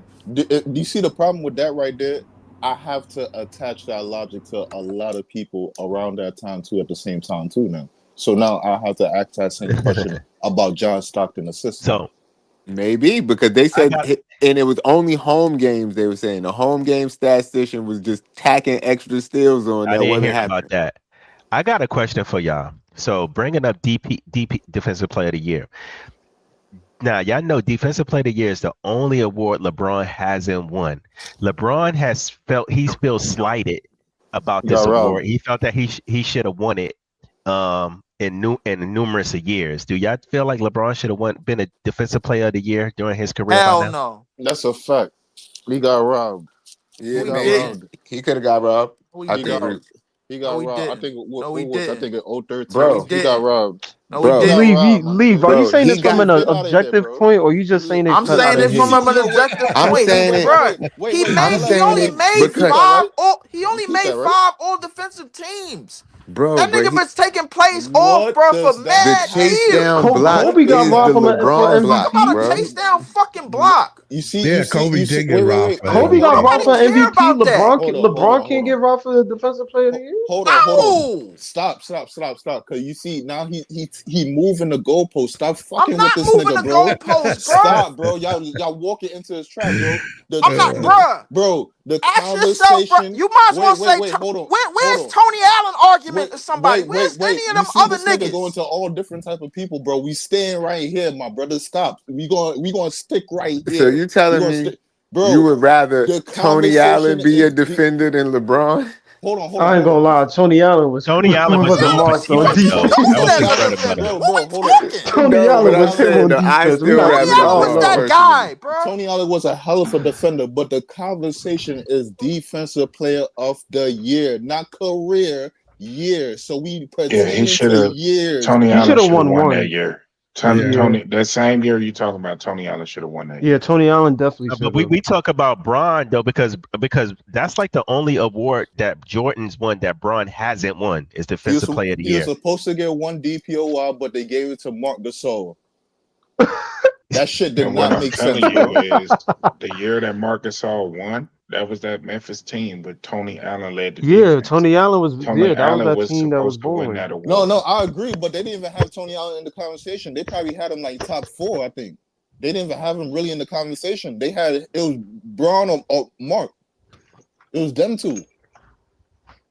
So even if we could, like, you see, that's like the year when we talk about Kobe should have won MVP, but then we forget they had 3 other people right in front of him. So even the one that when Nash won it, right? The one that Nash won it, right? But when you talking about is Dirk. So like, that's a bad correlation. Easy, try again. How? That's very bad, bro. You said, bro, come on, like, bro. Anybody, bro? Like Memphis had all-time defensive players, bro. What we talking about? They had that. But Leaf, listen. DPOY is voted on by people in the media. So even if we feel that way, they're the ones voting. So even if we feel like this person's right here, they already had them. This is what I want to do. This is what I want to do. Easy. I want you to make your argument on why LeBron should have won, and then I want Leaf to rebuttal it on why he shouldn't have won. That year? DPOY that year, yes. Just gonna say, fuck that nigga. If I'm not mistaken, that was the second year we're on the Heat. Bro, that was the year they won like what 20 plus games on a 20 plus game win streak. Is that the year? Bro, the man was fucking phenomenal that year, bro. We can't. That man was in his defensive prime. We don't remember LeBron running down people, chase down blocking, bro. The man impact on defense was phenomenal, bro. But real quick, Brown didn't even guard the best player on that team. It was Battier. But go ahead. Thank you. I mean, definitely with Shane Battier. Thank you. I mean, yeah, we forgot about him. But what we saying though? What we saying? So like, what we saying? Like, you can't be a great defender on your team, but you have another great defender on your team that's taking the tough assignment. So like, what you saying? Like that would be like saying JT is a bad defender. Marcus All had Tony Allen, so we just said Marcus All had Tony Allen, so it's the same shit. No, I'm saying this is for Leaf. You see, Leaf saying thank you like on some fucking bullshit or some fucking crazy. It ain't no fucking bullshit. Tony Allen was the POA. Marcus All was the last line of defense. It works, bruh. That's why they was a top defensive team that year. If you go back to what Priest was just saying, bruh, Shane Battier was the POA for most of them assignments. LeBron was just in lanes and shit like that. LeBron was a run, get up and down the court, bro. I got the block type of nigga. He wasn't taking on no damn defensive assignments. Get the fuck out of here. Are you, bro? He was secondary rim protector, bro. They didn't have a center, bro. They was using Chris Bosh, bro. Are you serious, bro? So what you saying? Bosh wasn't a shot blocker at all? That's what you're telling me? I am saying to you, LeBron was phenomenal that year. Don't change my words up, bro. And so was them niggas on Memphis. And like I said, this is a defensive player of the year award that's voted on by media. So even if we as a fans can acknowledge Tony Allen, they didn't have him there, bro. They did not have him there, bro. It was Mark or Bron, bro. And I say he got robbed. And no, he didn't get robbed. Marcus All deserved that award. They put Marcus All in second. Marcus All deserved that award, bro. Next question. Hold on. I'm not arguing this shit with you all night, bro. He deserved it. It's over. Hold on. Time out. Ain't no next question. Easy and Leaf. Easy was asking for a debate, and Iceman said no in the chat. But this is one I want to see. I just can't do it now because it's 3 hours in. But I do want to revisit this conversation between Leaf and Easy about who should have got Depoy and why. Is it Gasol? And just the whole conversation of the defense, I want to hear it. Just because I'm a fan of basketball, that's a word. So I'm gonna have to close out, man. I do have to close out. Be 3 hours in, but this is a dope stream. And just so y'all know, check the YouTube shorts. I loaded up a clip with Leaf. I loaded up a clip with Jay. I loaded up a clip with Easy. I got a clip with Scott. I got a clip with Joey. So y'all already a part of the show, but there's now clips of you guys with y'all with y'all takes and all of that. So check the shorts on my page. Y'all on it. That's a fact. And share that shit. Word. And right. Okay. Shout to Big Pre. Shout to Scott. He said he got a show going on tomorrow at 8:30. Correct? Yep, that's correct. If I'm gonna be in the chat for sure. Okay. All right. Shout to Joey BK all day, man. Shout to Lee 4788. Shout to This Is JTV. Shout to Easy E. Shout to everybody else that was on the panel. Shout to the whole chat. Shout to the Nets fans. We the best fans. I hope y'all subscribing to the page. I'm trying to keep my camera on. You know what I'm saying? I heard it's better for quality and content. So, you know, I wish I had the fucking right. If y'all want me to live this lavish lifestyle with pianos and nice pad, man. That's a play ass pad, bro. Yeah, appreciate just some Mike Lowry type shit. Huh? Mike Lowry. Said Mike Lowry. Mike Lowry's crazy. Mike Lowry, you know what I mean? Word. At the piano, you know what I'm saying? Like, come in. Beethoven. You know what I mean? But yeah, man, I appreciate y'all. I'm only leaving because I gotta be up early, man. Y'all already know what it is. I'm gonna be back with more content. If on an off day y'all want to get into some content, just hit me on the Twitter. You know what I'm saying? We could get into something. We got Boston next, y'all. Yeah. Well, that's Saturday, right? Another L incoming. Saturday. Yes, Yeah, sir. we don't got Nah, no we about to win that game. What? They just chucking up threes, bro. We got something for them. We got something for that ass, bro. That shit is disgusting, bro. What the fuck? Yeah. Shout out to Easy for the optimism, man. Appreciate you. That's why I'll be saying that fans is the best fans. We fitting to close out. Thank y'all for tuning in. All Have right, a peace, good night. everyone. All right, fellas. Good night. All right.